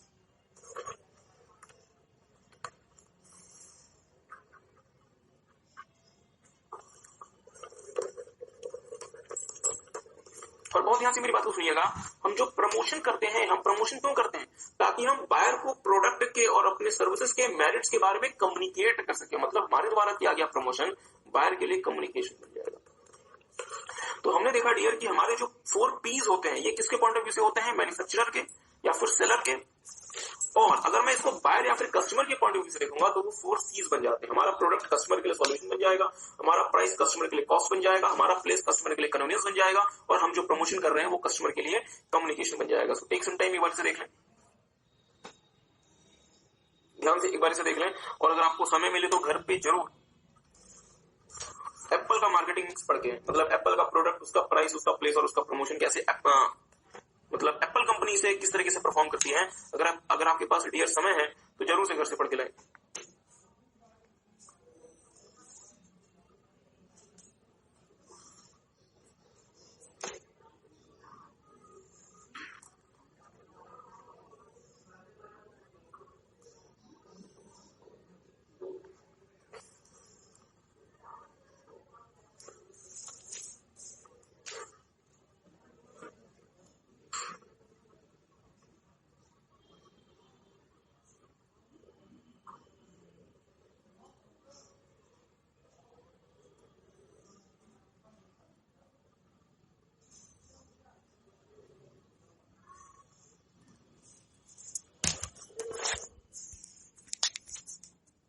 मेरी बात तो सुनिएगा, ये हमारा कस्टमर और ये हमारा बिजनेस है। यदि मुझे कस्टमर को अपने बिजनेस की तरफ इन्फ्लुएंस करना है तो मैं 4 काम कर सकता हूँ। क्या क्या? मैं उसके हिसाब से प्रोडक्ट बना सकता हूँ, मैं उसकी प्राइसिंग कर सकता हूँ, मैं प्लेस मैनेज कर सकता हूँ और मैं प्रमोशन कर सकता हूँ। इसे हम क्यूमुलेटिवली नाम देते हैं 4 P's ऑफ मार्केटिंग। इसे हम डियर क्यूमुलेटिवली नाम देते हैं 4 P's ऑफ मार्केटिंग। ठीक बात है। डियर एक छोटी सी बात पर ध्यान दीजिएगा, जैसे जैसे इंडस्ट्री में सर्विसेज बढ़ती जा रही है, जैसे जैसे सर्विस सेक्टर बढ़ता जा रहा है, कस्टमर को अपनी तरफ इन्फ्लुएंस करने के लिए प्रोडक्ट, प्राइस, प्लेस और प्रमोशन से के अलावा भी कुछ नई चीजों की रिक्वायरमेंट है। जैसे फॉर एग्जांपल पीपल, दूसरा कहलाता है डियर फिजिकल एविडेंस, और तीसरा कहलाता है प्रोसेस। ध्यान दीजिएगा, कंफ्यूज बिल्कुल नहीं होगा। हमारे पास 4 पीस मार्केटिंग मिक्स के ऑलरेडी मौजूद थे। क्या क्या? प्रोडक्ट, प्राइसिंग, प्लेस और प्रमोशन। इसे हम 4 पीस ऑफ मार्केटिंग मिक्स कहते थे। सर्विस सेक्टर का देश में दबदबा बढ़ जाने की वजह से, सर्विस सेक्टर का हमारी इंडस्ट्री में, हमारी इकोनॉमी में दबदबा बढ़ जाने की वजह से 3 नए पीस और ऐड हो गए, पीपल, फिजिकल एविडेंस और प्रोसेस। जैसे फॉर एग्जांपल आप एक रेस्टोरेंट को कंसिडर कीजिए। आप अपने किसी बिजनेस मीटिंग के लिए किसी बहुत अच्छे रेस्टोरेंट में गए, तो वो व्यक्ति जो आपका ऑर्डर लेने आएगा, वेटर, क्या आप उससे एक्सपेक्ट करेंगे कि वो वेल ड्रेस्ड हो, वो वेल ग्रूम्ड हो, मतलब प्रॉपर तरीके से कि हमारे पास जो 4 पीस थे अब 3 नए पीस ऐड हो गए, तो हमारे पास टोटल कितने पीस बन गए मार्केटिंग मिक्स के? 7 पीस बन गए। बट एग्जाम में यदि आपके पास क्वेश्चन आता है कि right a short note on marketing mix, आपको सिर्फ पहले 4 पीस के बारे में लिखना है। अगर एग्जाम में क्वेश्चन आता है क्या मार्केटिंग मिक्स एक्सपेंड हो गया, तो आप क्या बोलेंगे? हाँ sir, marketing mix service sector की वजह से एक्सपेंड हो गया और 3 नए पीस ऐड हो गए, पीपल, फिजिकल एविडेंस और प्रोसेस। तो इसकी वजह से टोटल हमारे पास पीस कितने बन गए? 7। Product, pricing, place, promotion, people, physical evidence और प्रोसेस। तो मेरे साथ साथ देखेंगे डियर एक्सपेंडेड मार्केटिंग मिक्स। देखेंगे, मेरी बात पे कृपया ध्यान दीजिएगा डियर, सारे ऑर्गेनाइजेशन द्वारा 4 पीस तो इस्तेमाल होते ही होते हैं, पर कुछ नए पीस ऐड हो गए क्योंकि पिछले कुछ सालों में सर्विस सेक्टर ने बहुत तेजी से ग्रो किया और इसकी वजह से 3 नए पीस ऐड हो गए। थोड़ा सा मेरी बात पे ध्यान दीजिएगा।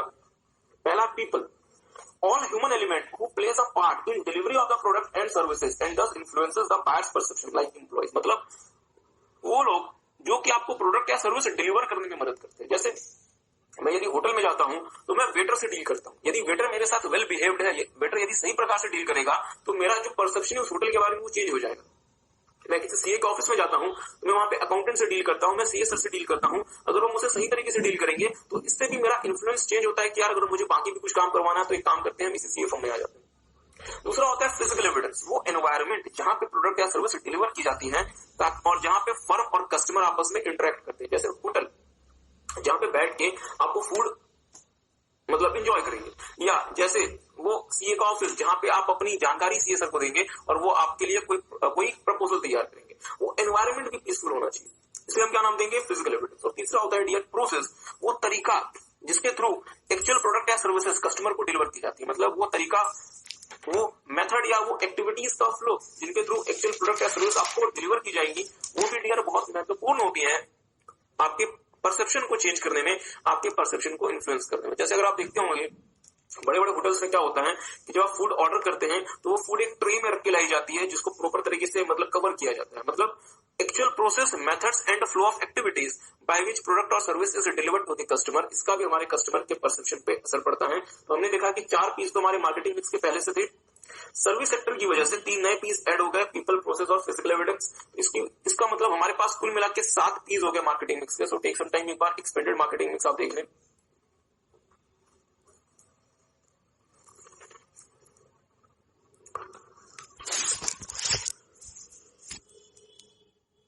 मार्केटिंग एनालिसिस में आपको 3 छोटी छोटी बातों का ध्यान रखना पड़ता है। एक तो आपको मार्केटिंग की प्लानिंग सही से करनी है, दूसरा वो प्लान करके उसे इंप्लीमेंट करना है, और उसे आपको इंप्लीमेंट करके आप उसे प्रॉपर तरीके से क्या करना है, आपको उसे कंट्रोल करना है। इनमें ज्यादा फोकस ना करें। मार्केटिंग प्लानिंग सबसे इंपॉर्टेंट एरिया, मार्केटिंग प्लानिंग। बहुत ध्यान से मेरे साथ साथ देखिएगा। मार्केटिंग प्लानिंग, अब अगर कंपनी को अपने प्रोडक्ट या सर्विसेज की सेल बढ़ानी है तो उन्हें प्रॉपर तरीके से मार्केटिंग प्लान बनाना पड़ेगा या मार्केटिंग स्ट्रेटेजी बनानी पड़ेगी, ताकि आपका जो गोल या आपका जो ऑब्जेक्टिव है वो अचीव हो सके। एप्पल को डियर मार्केटिंग प्लान या मार्केटिंग स्ट्रेटेजी आईफोन के लिए भी बनानी पड़ेगी, आईपैड के लिए भी बनानी पड़ेगी, और अपना जो भी वो प्रोडक्ट या सर्विस मार्केट में बेच रही है सबके लिए बनानी पड़ेगी। ठीक बात है। तो मेरे साथ साथ देखेंगे marketing planning involves deciding on marketing strategies that will help the company attain its overall strategic objectives. A detailed plan is needed for each business, product or brand. Marketing plan may contain different sections like executive summary, current marketing situation, threats and opportunity analysis, objectives and issues, marketing strategy, budgets and controls etc. तो मेरे साथ साथ देखेंगे मुद्दे वाली बात क्या है, मार्केटिंग प्लान कंटेंट्स की जो आप मार्केटिंग प्लान देंगे बना के, उसमें क्या क्या चीजें आएंगी। इंस्टीट्यूट कहता है मार्केटिंग प्लान में कुल मिला के 7 बातें आएंगी। पहला होगा डियर एग्जीक्यूटिव समरी, दूसरा होगा अभी मार्केटिंग के हालात कैसे हैं, मींस करंट मार्केटिंग सिचुएशन। तीसरा आपको देखना पड़ेगा अपॉर्चुनिटी क्या है और थ्रेट्स क्या है, उसका एनालिसिस। चौथा, जब आपने अपॉर्चुनिटी और थ्रेट का एनालिसिस कर लिया उसके बेसिस पे ऑब्जेक्टिव, गोल्स और इश्यूज। पांचवा मार्केटिंग स्ट्रेटेजी, छठा मार्केटिंग बजट, और सातवां कंट्रोल एस्पेक्ट। बहुत ध्यान से मेरी बात को सुनिए। बहुत ध्यान से मेरी बात को सुनिएगा, बहुत ध्यान से मेरी बात को सुनिएगा, थोड़ा सा डिटेल में हम आपको इसे बताते हैं। देखेंगे लेट्स से ये हमारे आईफोन के मैनेजर, इनको आईफोन का रिवेंडेंस एग्जीक्यूटिव समरी, अभी आपकी मार्केटिंग के क्या हालात हैं, आपके लिए अपॉर्चुनिटीज क्या है, आपके लिए थ्रेट्स क्या है, ऑब्जेक्टिव्स, गोल्स, इश्यूज क्या है, मार्केटिंग स्ट्रेटेजी क्या है, मार्केटिंग बजट क्या है और कंट्रोल एस्पेक्ट क्या है। एग्जीक्यूटिव समरी क्या होगा? The summary of main goals and recommendations presented in the plan, मतलब उस प्लान में जितना भी कुछ आपने बताया है उसको आप क्या करेंगे, आप उसे समराइज वे में प्रेजेंट करेंगे। इसके बाद क्या होगा, अब हमारा रिपोर्ट शुरू हो जाता है। सबसे पहले रिपोर्ट में हम क्या बताएंगे, अभी हमारी एग्जिस्टिंग मार्केटिंग सिचुएशन कैसी है, अभी हम कैसे काम कर रहे हैं, मींस करंट मार्केटिंग सिचुएशन क्या है। उसके बाद एग्जिस्टिंग मार्केटिंग सिचुएशन समझ लेने के बाद हमारे लिए अपॉर्चुनिटीज क्या है और हमारे लिए थ्रेट्स क्या है। अपॉर्चुनिटी और थ्रेट्स को समझ लेने के बाद डियर हम अपने ऑब्जेक्टिव्स, गोल्स और इश्यूज को कंसीडर कर सकते हैं। उन ऑब्जेक्टिव्स को अचीव करने के लिए हमें मार्केटिंग स्ट्रेटजी बनानी पड़ेगी। अब मार्केटिंग स्ट्रेटजी को इंप्लीमेंट करने के लिए हमें मार्केटिंग बजट चाहिए और हमें फाइनली अपने सारे की सारी चीजों को कंट्रोल करना पड़ेगा। सो डियर ये हमारे मार्केटिंग प्लान के कंटेंट्स होते हैं, तो ध्यान दीजिएगा, इसे याद रखने का बहुत आसान सा तरीका है। सबसे पहले आपको क्या देखना है, current marketing situation. Current marketing situation के बाद आपको मींस अभी का आपने देख लिया, मींस एग्जिस्टिंग, भविष्य के लिए अपॉर्चुनिटी और थ्रेट्स। उन अपॉर्चुनिटी और थ्रेट्स को कंसीडर करते हुए अपने लिए ऑब्जेक्टिव्स, गोल्स एंड इश्यूज, उन ऑब्जेक्टिव्स को अचीव करने के लिए मार्केटिंग स्ट्रेटजी बनाओ। मार्केटिंग स्ट्रेटजी को इंप्लीमेंट करने के लिए मार्केटिंग बजट चाहिए और जैसे पैसा आएगा आपको कंट्रोल के बारे में भी ध्यान देना पड़ेगा, मतलब कंट्रोल एस्पेक्ट। और सबसे पहले इन सारी चीजों से सबसे पहले executive summary. So I hope आपको बात याद रहेगी। तो मेरे साथ साथ एक काम करेंगे, एक बार से दोबारा से देख लेंगे मार्केटिंग प्लानिंग में ये जो मार्केटिंग प्लान के जो होते हैं मेजर कंटेंट्स क्या क्या होते हैं। टेक सम टाइम, एक बार इसे देख लें। Marketing planning involves deciding. एक बार इसे ध्यान से देख लें, मार्केटिंग प्लान के मेजर कंटेंट्स क्या क्या हैं। ओके,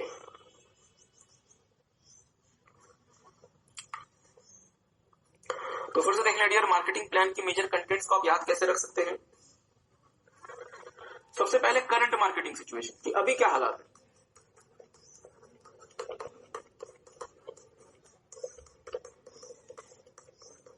करंट मार्केटिंग सिचुएशन के बाद भविष्य के बारे में अपॉर्चुनिटीज और थ्रेट्स।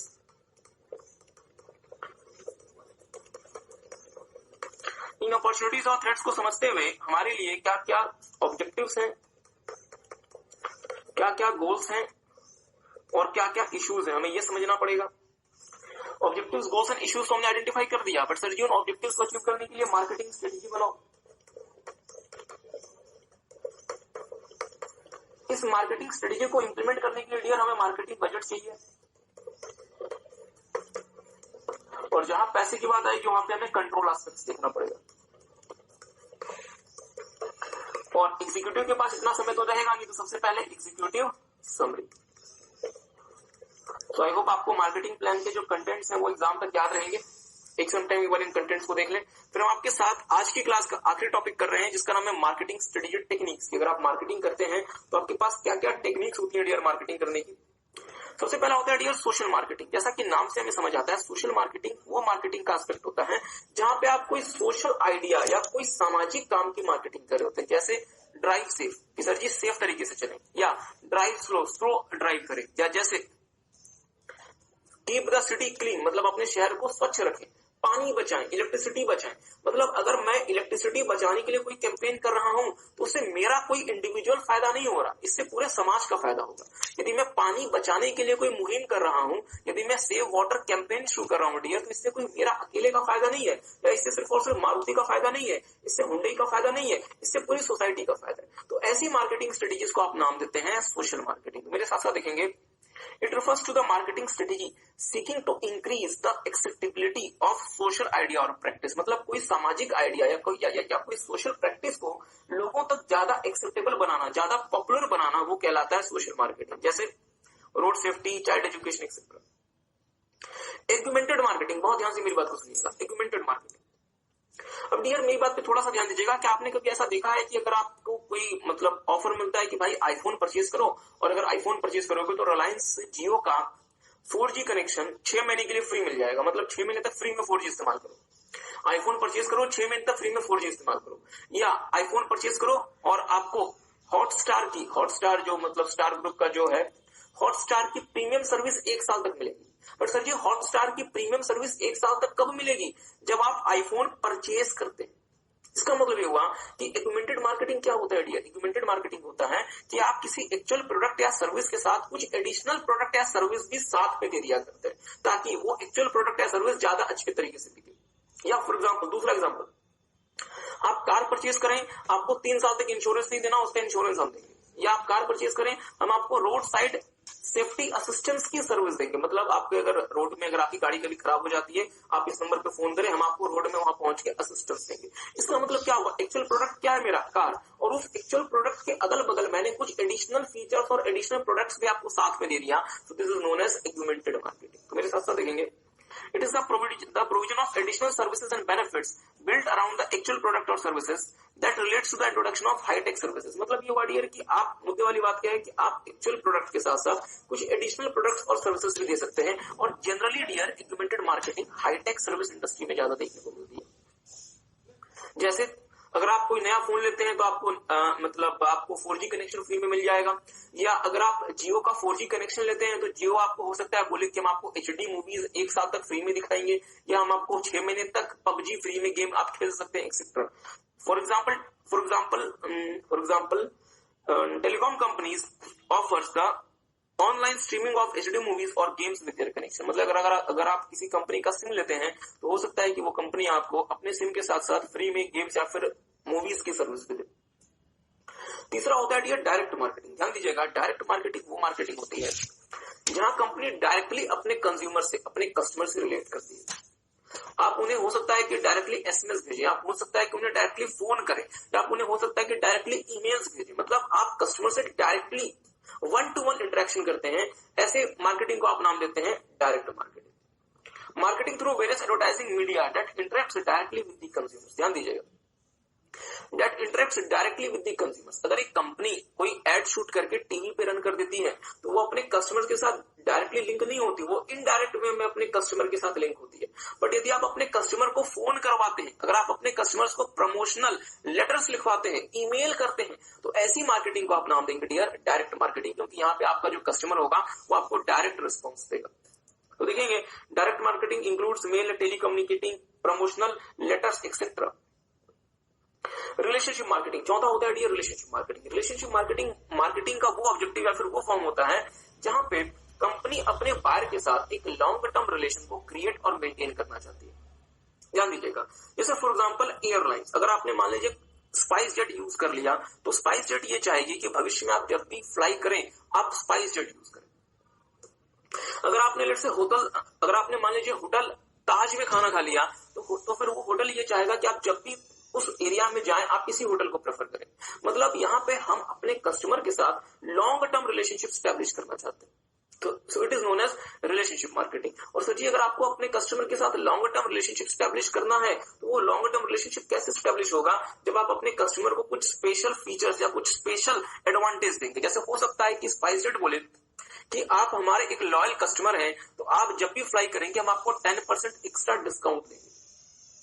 अगर मान लीजिए मुझे मुंबई जाना है तो मुझे स्पाइस जेट भी मुंबई लेके जाएगा और मुझे एयर इंडिया भी मुंबई लेके जाएगा और मुझे एयर एशिया भी मुंबई लेके जाएगा। बट यदि स्पाइस जेट मुझे डियर 10% एक्स्ट्रा डिस्काउंट दे रहा है तो मैं किसको प्रेफर करूंगा? स्पाइस जेट को प्रेफर करूंगा। और स्पाइस जेट और मेरे बीच में जो बॉन्डिंग है वो और ज्यादा स्ट्रॉन्ग होती जाएगी। तो मेरे साथ साथ देखेंगे, it is the marketing technique that focuses on creating and maintaining strong relationship with the customers. और वो स्ट्रॉन्ग रिलेशनशिप कैसे बनता है? जब आप अपने कस्टमर्स को स्पेशल बेनिफिट्स देंगे ताकि आपके बीच में जो बॉन्डिंग है वो स्ट्रॉन्ग हो। जैसे एयरलाइन ऑफर्स स्पेशल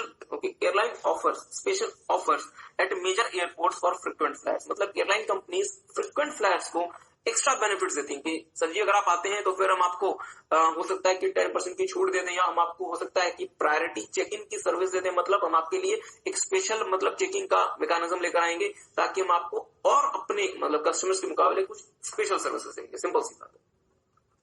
तो ओके, फिफ्थ होता है डियर सर्विस मार्केटिंग। ध्यान दीजिएगा, जैसे फॉर एग्जांपल हमने आपके साथ देखा था सोशल मार्केटिंग। तो सोशल मार्केटिंग क्या होता है? जहां पे आप किसी सामाजिक आइडिया की मार्केटिंग कर रहे होते हैं वो कहलाता है सोशल मार्केटिंग। इसी तरीके से डियर सर्विस मार्केटिंग होती है जहां पे कंपनी जो कि कोई प्रोडक्ट ना बेच के कोई सर्विस बेच रही है। जैसे फॉर एग्जांपल PwC या जैसे फॉर एग्जांपल ENY, जैसे फॉर एग्जांपल KPMG। तो ये जो फर्म्स है डियर, बड़ी बड़ी कंसल्टेंसी फर्म्स, तो ये फर्म्स कोई प्रोडक्ट नहीं बेच रही, ये सर्विस बेच रही है। तो ये फर्म्स भी तो अपनी मार्केटिंग करती होंगी। तो सर्विस इंडस्ट्री द्वारा या सर्विस कंपनी द्वारा की जाने वाली मार्केटिंग सर्विस मार्केटिंग कहलाती है। The application of marketing techniques for marketing of services, it's called service marketing। और डियर सर्विसेज में खास बात होती है कि सर्विस इंटेंजिबल नेचर की होती है, इसलिए सर्विस मार्केटिंग ज्यादा मेहनत और ज्यादा परेशानी वाला काम है। ध्यान दीजिएगा मेरी बात पे, थोड़ा सा मेरी बात पे ध्यान दीजिएगा। मान लीजिए डियर, ये है मारुति और ये है लेट्स से होंडा। तो मारुति को लेट्स से अपनी कार बेचनी है सियाज और होंडा को कार बेचनी है होंडा सिटी। तो मारुति अपनी कार की बहुत अच्छे से फोटोज आपको टीवी चैनल पे दिखा रही है, 360 डिग्री उसे घुमा के दिखा रही है। इसी तरीके से होंडा दिखा रही है। और बीइंग अ बायर, मैं दोनों को क्या कर सकता हूँ, मैं अपने आईज से दोनों को कंपेयर कर सकता हूँ और मुझे जो अच्छा लगेगा मैं जाके परचेज कर सकता हूँ, क्योंकि ये दोनों कैसी हैं, टेंजिबल। परेशानी कब होगी, परेशानी होगी जब ENY और KPMG दोनों मुझे बोले कि हम इंटरनेशनल टैक्सेशन का काम करते हैं या फिर हम प्रोजेक्ट रिपोर्ट्स बनाते हैं। तो मुझे तो वो अपने प्रोजेक्ट रिपोर्ट्स तो नहीं दिखाएगी कि सर जी हम प्रोजेक्ट रिपोर्ट्स में ये कलर यूज करते हैं, ये फॉन्ट यूज करते हैं, ऐसा तो नहीं होगा। अब मेरे लिए परेशानी क्या है कि मैं ENY के पास जाऊं या फिर मैं KPMG के पास जाऊं, क्योंकि वो दोनों मुझे अपना सर्विस दिखा नहीं पा रही, क्योंकि सर्विस इंटेंजिबल होता है। इसलिए डियर सर्विस मार्केटिंग ज्यादा परेशानी और ज्यादा चैलेंजिंग काम हो जाता है then the marketing of goods. क्या मेरी बात समझ पाए? बट यदि आप सर्विसेज की मार्केटिंग करेंगे और आप यदि मार्केटिंग का मैकेनिज्म सर्विसेज के लिए लगाएंगे, इसे आप नाम देंगे सर्विस मार्केटिंग। तो मेरे साथ साथ देख लें, the application of marketing techniques for marketing of services is called service marketing। service is the activity which is intangible in nature, मतलब सर्विसेज वो चीजें होती हैं जो इंटेंजिबल होती है नेचर। और डियर मेरी बात पे थोड़ा सा ध्यान दीजिएगा, 3 मार्केटिंग हम आपके साथ एक साथ देखेंगे, पर्सन मार्केटिंग, ऑर्गेनाइजेशन मार्केटिंग और प्लेस मार्केटिंग। बहुत ध्यान से मेरी बात को सुनिएगा। मान लीजिए कोई पर्टिकुलर पर्सन है, कोई पर्टिकुलर प्लेस है या कोई पर्टिकुलर ऑर्गेनाइजेशन है। ये व्यक्ति चाहता है कि यार मैं समाज में एक रिस्पेक्ट गेन करूं, ये प्लेस चाहता है कि मैं वर्ल्ड में पॉपुलर हो जाऊं, ये ऑर्गेनाइजेशन चाहता है कि ऑर्गेनाइजेशन की गुडविल बने। तो ये लोग क्या कर सकते हैं डियर, ये लोगों का के दिमाग में, ये जी हमारे नॉर्मल पीपल, लोगों के दिमाग में अपने लिए कोई खास प्रकार का एटीट्यूड या माइंडसेट क्रिएट करना चाहते हैं, या जो ऑलरेडी क्रिएटेड है उसे मेंटेन करना चाहते हैं, या अगर एक नेगेटिव इमेज क्रिएट है तो उसे चेंज करना चाहते हैं। सर जी बोलना क्या चाहते हैं? जैसे फॉर एग्जांपल आपको पता है डियर, पिछले कुछ समय पहले सलमान खान की इमेज थोड़ी सी नेगेटिव हो गई थी, क्योंकि उनके खिलाफ बहुत सारे मतलब केसेस चल रहे थे। तो उन्होंने एक संस्था शुरू की जिसका नाम था बीइंग ह्यूमन, और उन्होंने बहुत ज्यादा गरीब लोगों की मदद की, उन्होंने बहुत ज्यादा मदद की गरीब लोगों की। रीजन क्या था, एक नेगेटिव इमेज जो मेरी क्रिएट हो रही है मैं उसे चेंज करना चाहता हूँ। एग्री करते हैं? तो अब सलमान खान ने क्या किया, जो मार्केटिंग ट्रिक्स लगाई ताकि उनके बारे में जो इमेज क्रिएट हो रही है उसे बदला जा सके। तो इसे हम क्या नाम देंगे डियर, पर्सन मार्केटिंग। ध्यान दीजिएगा, भारत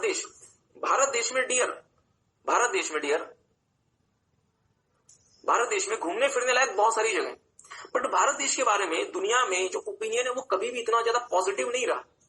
तो फिर भारत देश में सरकार ने एक मार्केटिंग कैंपेन शुरू किया था इनक्रेडिबल इंडिया के नाम से। इस इनक्रेडिबल इंडिया कैंपेन का पर्पस क्या था कि सर जी विदेश में जो भी टूरिस्ट बैठे हुए हैं उनको समझाना कि भारत देश जैसा घूमने की दूसरी जगह आपको दुनिया में नहीं मिलेगी। मतलब हम भारत देश के बारे में इमेज को चेंज को हम क्या कर रहे थे, हम नए इमेज को क्रिएट कर रहे थे या मेंटेन कर रहे थे या पुराने इमेज को चेंज कर रहे थे। तो इसे हम क्या नाम देंगे, प्लेस मार्केटिंग। इसी रास्ते में डियर, अगर कोई कंपनी, अगर कोई ऑर्गेनाइजेशन अपना ब्रांड इमेज क्रिएट करना चाहता है, उसे मेंटेन करना चाहता है या उसे चेंज करना चाहता है, इसे हम नाम देते हैं ऑर्गेनाइजेशन मार्केटिंग। जैसे फॉर एग्जांपल डियर, जब मैगी के बारे में खबर आई थी कि मैगी में कुछ खतरनाक तत्व पाए गए हैं, तो इससे भारत में नेस्ले कंपनी के ब्रांड इमेज को बहुत बड़ा झटका लगा था। तो फिर इस कंपनी ने क्या किया, बहुत सारे एडवर्टाइजमेंट कैंपेन शुरू किए। पर्पस क्या था, एक नई इमेज क्रिएट करना, उसे मेंटेन करना और पुरानी इमेज को चेंज करना। So it would be known as organization marketing. तो मेरे साथ साथ देखेंगे person marketing. People are also marketed, मतलब लोग अपनी भी मार्केटिंग कर रहे होते हैं। जैसे विराट कोहली हो गए, या जैसे फॉर एग्जाम्पल राहुल गांधी हो गए, मोदी जी हो गए, एक्सेट्रा। तो ये लोग भी अपनी अपनी मार्केटिंग कर रहे होते हैं। Person marketing consist of activities undertaken to create, मतलब कोई नई इमेज क्रिएट करना, वो इमेज मेंटेन करना, अगर कोई खराब इमेज है तो उसे चेंज करना, change attitude towards particular person. For example politicians, film stars, professionals etcetera market themselves to get vote और to promote their careers and income. तो लोग क्या करते हैं डियर, अपने आप को प्रमोट कर रहे होते हैं ताकि वो अपने मतलब करियर में आगे जा सके। पॉलिटिशियंस अपने आप को प्रमोट कर रहे होते हैं ताकि वो अपने करियर में आगे जा सके। जैसे फॉर एग्जाम्पल राहुल जी ने दिखाया था कि उनके पास जेब में जो वो पहने हुए थे बेसिकली क्या, मीन्स राहुल जी ने जो एक बार क्या पहना हुआ था डियर,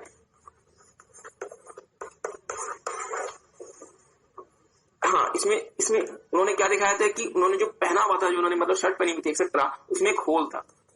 मतलब जब नोटबंदी हुई थी देश में तो राहुल गांधी जी ने दिखाया था कि भाई मेरे पास ये पैसे नहीं है और मेरी तो जेब ही फटी है। ठीक बात है। तो ऐसी चीजें करके वो लोग क्या कर रहे होते हैं डियर, बेसिकली अपने आप को मार्केट कर रहे होते हैं। ये एक अलग बात है कि उसका रिस्पॉन्स अच्छा नहीं आया। एनी हाउ ऑर्गेनाइजेशन मार्केटिंग, ध्यान दीजिएगा, वो एक्टिविटीज जो आप अंडरटेक करते हैं ताकि आप क्रिएट कर सके, मेंटेन कर सके या चेंज कर सके एटीट्यूड टुवर्ड्स एन ऑर्गेनाइजेशन, अपनी कंपनी के बारे में। जैसे जब मैगी का स्कैंडल सामने आया था डियर, तो फिर नेस्ले इंडिया ने अपने आप को मार्केट करने के लिए ऑर्गेनाइजेशन मार्केटिंग यूज किया।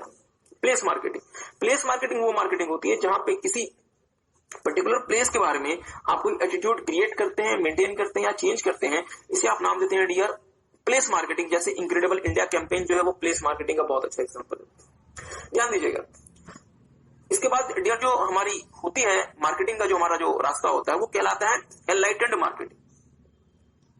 एनलाइटेंड मार्केटिंग कहता है कि भाई मार्केटिंग जब कंपनी करती है तो पैसे खर्च होते हैं, उस पैसे का बेस्ट इस्तेमाल करो। 5 प्रिंसिपल्स फॉलो करो जब भी मार्केटिंग करो। पहला, कस्टमर ओरिएंटेड मार्केटिंग, मतलब कस्टमर को समझ आए कि उसके लिए मार्केटिंग हो रही है। दूसरा, इनोवेटिव करो मार्केटिंग। ऐसा नहीं कि पिछले 20 साल से आप एक ही एड प्ले कर रहे हो, रेखा, जया, हेमा, हर किसी की पसंद, ठीक बात है, ऐसा नहीं करें, अपने एड को इनोवेटिव बनाएं। तीसरा, वैल्यू मार्केटिंग ऐसी करें जिससे कुछ वैल्यू क्रिएट हो सके। चौथा, सेंस ऑफ मिशन मार्केटिंग, जब भी मार्केटिंग करें एक ऑब्जेक्टिव के साथ उस वाली मार्केटिंग को करें। और पांचवा, सोशल मार्केटिंग, मतलब जब भी मार्केटिंग करें इसका समाज पे एक पॉजिटिव इफेक्ट हो, इसका समाज पे एक नेगेटिव इंपैक्ट ना हो। मतलब ऐसा नहीं कि आप अपने फायदे के चक्कर में सोसाइटी का नुकसान करते हैं। मींस मार्केटिंग हमारी कैसी होनी चाहिए डियर, सोसाइटी ओरिएंटेड या फिर सोशल मार्केटिंग होनी चाहिए। तो एनलाइटेंड मार्केटिंग ये कहता है कि लॉन्ग टर्म परफॉर्मेंस के लिए कंपनी को जब भी कंपनी मार्केटिंग करे 5 प्रमुख बातों का ध्यान रखे। एक का नाम है कि आपकी मार्केटिंग कस्टमर ओरिएंटेड होनी चाहिए, इनोवेटिव नेचर की होनी चाहिए, वैल्यू मार्केटिंग होनी चाहिए, सेंस ऑफ मिशन के साथ मार्केटिंग करें और सोशल मार्केटिंग करें। ठीक बात है, ओके।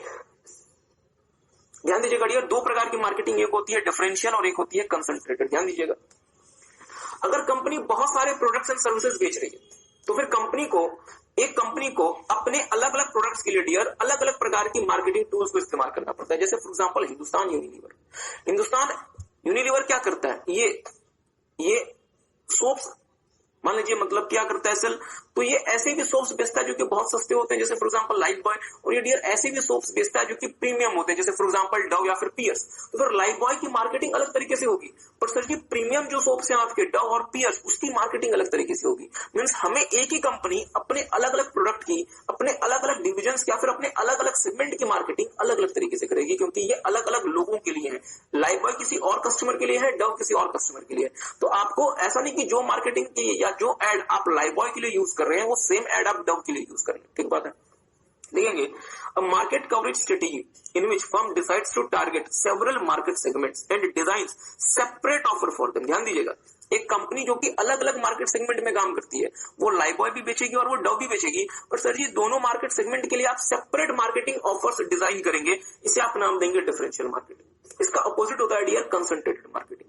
कंसंट्रेटेड मार्केटिंग होता है कि आप अलग अलग मार्केट सेगमेंट में काम ही नहीं करते, आप बहुत स्पेसिफिक मार्केट सेगमेंट में काम करते हैं। जैसे फोकस स्ट्रेटेजी, अगर किसी बच्चे को याद है तो माइकल पॉटर ने 3 जेनरिक स्ट्रेटेजीज बताई थी, किसी को याद है? कॉस्ट, लीडरशिप, डिफरेंशिएशन और फोकस। तो अगर आप किसी स्पेसिफिक मार्केट सेगमेंट में काम करते हैं, आप मल्टीपल मार्केट सेगमेंट में काम ही नहीं करते, तो आप उसी मार्केट सेगमेंट में कंसंट्रेट करने के लिए जो मार्केटिंग करेंगे वो कहलाएगी कंसंट्रेटेड मार्केटिंग।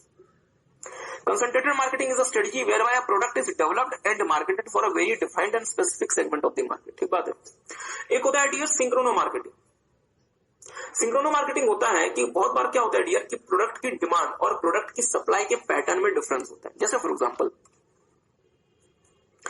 एग्जांपल मान लीजिए डियर जो जूस होते हैं या फिर जो मूवी थिएटर्स होते हैं, इनमें संडेज को और हॉलीडेज के दिन भीड़ बहुत ज्यादा होती है और सर जी कैपेसिटी तो हमारी लिमिटेड है, एग्री करते हैं। तो ये लोग क्या करते हैं, ये इन दिनों अपना प्राइस बढ़ा देते हैं, मतलब हॉलीडेज के दिन या फिर रविवार के दिन इनके प्राइसेस ज्यादा होते हैं और मंडे को प्राइसेस सब्सटेंशियली कम होते हैं। रीजन क्या होता है, लोगों को जो लोग कम प्राइस को प्रेफर करते हैं वो लोग क्या करेंगे, वो लोग संडे को ना कि कब आ जाएंगे, मंडे को आ जाएंगे, ताकि इस तरीके से मैं डिमांड और सप्लाई को सिंक्रोनाइज कर लूंगा। ठीक बात है। तो मेरे साथ साथ देखेंगे dear, when the demand for the product is irregular due to season etc, synchronous marketing can be used to alter the pattern of demand through flexible pricing, promotion etc। मतलब ये हुआ कि अगर आपके डिमांड और आपके प्रोडक्ट की supply irregular nature की, दोनों प्रॉपर तरीके से मैच नहीं करती, तो आप अलग अलग टूल्स के माध्यम से दोनों को सिंक्रोनाइज कर सकते हैं। और वो टूल्स क्या हो सकते हैं कि आप फ्लेक्सिबल प्राइसिंग करें, मतलब मंडे को प्राइस कुछ और रहेगा, संडे को प्राइस कुछ और रहेगा, आप अपने प्रोडक्ट को अलग तरीके से प्रमोट करने, like movie tickets can be sold at a lower price over week days to generate demand. आखिरी होता है डियर डी मार्केटिंग। ध्यान दीजिएगा, डी मार्केटिंग बहुत स्पेसिफिक टूल होता है। मुझे बताएं, अगर मैं मार्केटिंग बोलता हूं तो मार्केटिंग का मतलब क्या होता है, डिमांड बढ़ाना। अगर मैं डी मार्केटिंग बोलता हूं तो इसका मतलब क्या होता है, डिमांड घटाना। डिमांड घटाना। मुझे बताया, क्या कंपनी अपना डिमांड घटाना चाहेगी? नहीं सर। तो demarketing dear generally private sector में नहीं होता, जनरली पब्लिक सेक्टर में होता है। जैसे मान लीजिए कि मॉर्निंग में जो बसेस होती हैं वो बहुत ज्यादा क्राउडेड होती है, क्योंकि लोगों को ऑफिस जाना होता है। ठीक बात है। इसी तरीके से मॉर्निंग में डियर शहर में ट्रैफिक भी ज्यादा होता है। आपको जान के हैरानी होगी, मुझे बाकी शहरों का नहीं पता, दिल्ली शहर का मुझे पता है। दिल्ली शहर में डियर रात को 12 बजे से सुबह 6 बजे तक ही हैवी व्हीकल्स एंटर कर सकते हैं, मतलब ट्रक्स एक्सेट्रा एंटर कर सकते हैं, जो बड़े बड़े हुआ करते हैं ट्रक्स। अदरवाइज वो 12 बजे से रात को 12 बजे से लेकर सुबह 6 बजे के बाद वो ट्रक्स एंटर ही नहीं कर सकते रोड में, क्योंकि अदरवाइज दिल्ली में पहले से इतना ज्यादा ट्रैफिक है। अगर वो बड़े बड़े ट्रक्स जो होते हैं मतलब 14 व्हील्स वाले ट्रक यदि दिल्ली में आ जाएंगे तो सर जी पूरा का पूरा ट्रैफिक ही हमारा बर्बाद हो जाएगा। तो ध्यान दीजिएगा, इसे हम नाम देते हैं डियर डी मार्केटिंग, जहां पे हम डिमांड को कम कर रहे हैं, मतलब रोड की जो भीड़ है हम उसे कम कर रहे हैं टेम्परेरी बेसिस पे या फिर परमानेंट बेसिस पे, और उसे हम कम करके दूसरी जगह शिफ्ट कर रहे हैं। हम उसे खत्म नहीं कर रहे। हम ये नहीं कह रहे कि दिल्ली में ट्रक एंटर नहीं कर सकता, हम ये नहीं कह रहे। हम कह रहे हैं दिल्ली में ट्रक एंटर कर सकता है, बट कब एंटर कर सकता है, 12 बजे से लेकर 6 बजे तक एंटर कर सकता है। मतलब हमने डियर डिमांड को शिफ्ट कर दिया, हमने उसे एक जगह से दूसरी जगह पे शिफ्ट कर दिया, हमने उसे डिस्ट्रॉय या खत्म नहीं कर दिया। इसे हम नाम देते हैं डी मार्केटिंग। इसका एडवांटेज क्या हुआ कि सुबह 6 बजे से लेके रात को 12 बजे तक आपके जो शहर के जो रोड्स होंगे वो थोड़े से खाली होंगे, क्योंकि यहाँ पे बड़े बड़े ट्रक्स एंटर नहीं करेंगे। So it is called demarketing. तो मेरे साथ साथ देखेंगे, marketing strategy to reduce demand temporary और permanently without destroying the demand but only to reduce और शिफ्ट इट। मतलब ये हुआ कि आप एक ऐसी मार्केटिंग स्ट्रेटजी अपना रहे हैं जहां पे आप डिमांड को कम कर रहे होते हैं, या तो टेम्परेरी बेसिस पे या तो परमानेंट बेसिस पे, बट उसे आप डिस्ट्रॉय या खत्म नहीं कर देते, बस आप उसे सिर्फ शिफ्ट करते हैं। जैसे हमने कहा कि सर जी ट्रक्स आए दिल्ली में, मना नहीं करते, अगर दिल्ली में ट्रक्स नहीं आएंगे तो फिर दिल्ली में गुड्स और सर्विस में गुड्स कैसे पहुंचेंगे? बट ट्रक्स कब आएंगे? रात को 12 बजे से लेकर सुबह 6 बजे तक आएंगे। रात को 12 बजे से सुबह 6 बजे तक चूंकि दिल्ली में डीटीसी की जो हुआ करती हैं बसेस वो नहीं चल रही होती, वो बिल्कुल पूरी तरीके से बंद होती हैं। दिल्ली में ऑटोस नहीं चल रहे होते हैं, और दिल्ली में जो प्राइवेट लोग अपनी गाड़ियां हैं वो भी बहुत कम चला रहे होते हैं। तो इस समय ट्रक्स आ सकती है। मतलब हमने डिमांड को सिर्फ और सिर्फ शिफ्ट किया है, एक समय से दूसरे समय हमने उसे डिस्ट्रॉय या खत्म नहीं कर दिया। इसे हम कहते हैं डियर डी मार्केटिंग। क्या मेरी बात किसी को समझ आई? तो देखेंगे dear, demarketing can be applied to regulate demand. तो डी मार्केटिंग के थ्रू आप डिमांड को रेगुलेट कर सकते हैं। और demarketing dear generally private sector में अप्लाई नहीं होता, जनरली पब्लिक सेक्टर में अप्लाई होता है। सो आई होप आपको बात समझ आई। एक काम कीजिएगा, क्वेश्चन नंबर 1 भी देख लीजिएगा, और चलिए मेरे साथ साथ एक काम करें डियर, क्वेश्चन नंबर 2 देखेंगे। क्वेश्चन नंबर 1 आपको होमवर्क में देखना है, क्वेश्चन नंबर 2 एक बार रीड करेंगे और आपको बताना कि कौन सी प्राइसिंग पॉलिसी यहाँ पे इस्तेमाल हो रही है। Take some time, question number 2 एक बार पढ़ेंगे और मुझे बताएंगे कौन सी प्राइसिंग पॉलिसी कंपनी यूज कर रही है।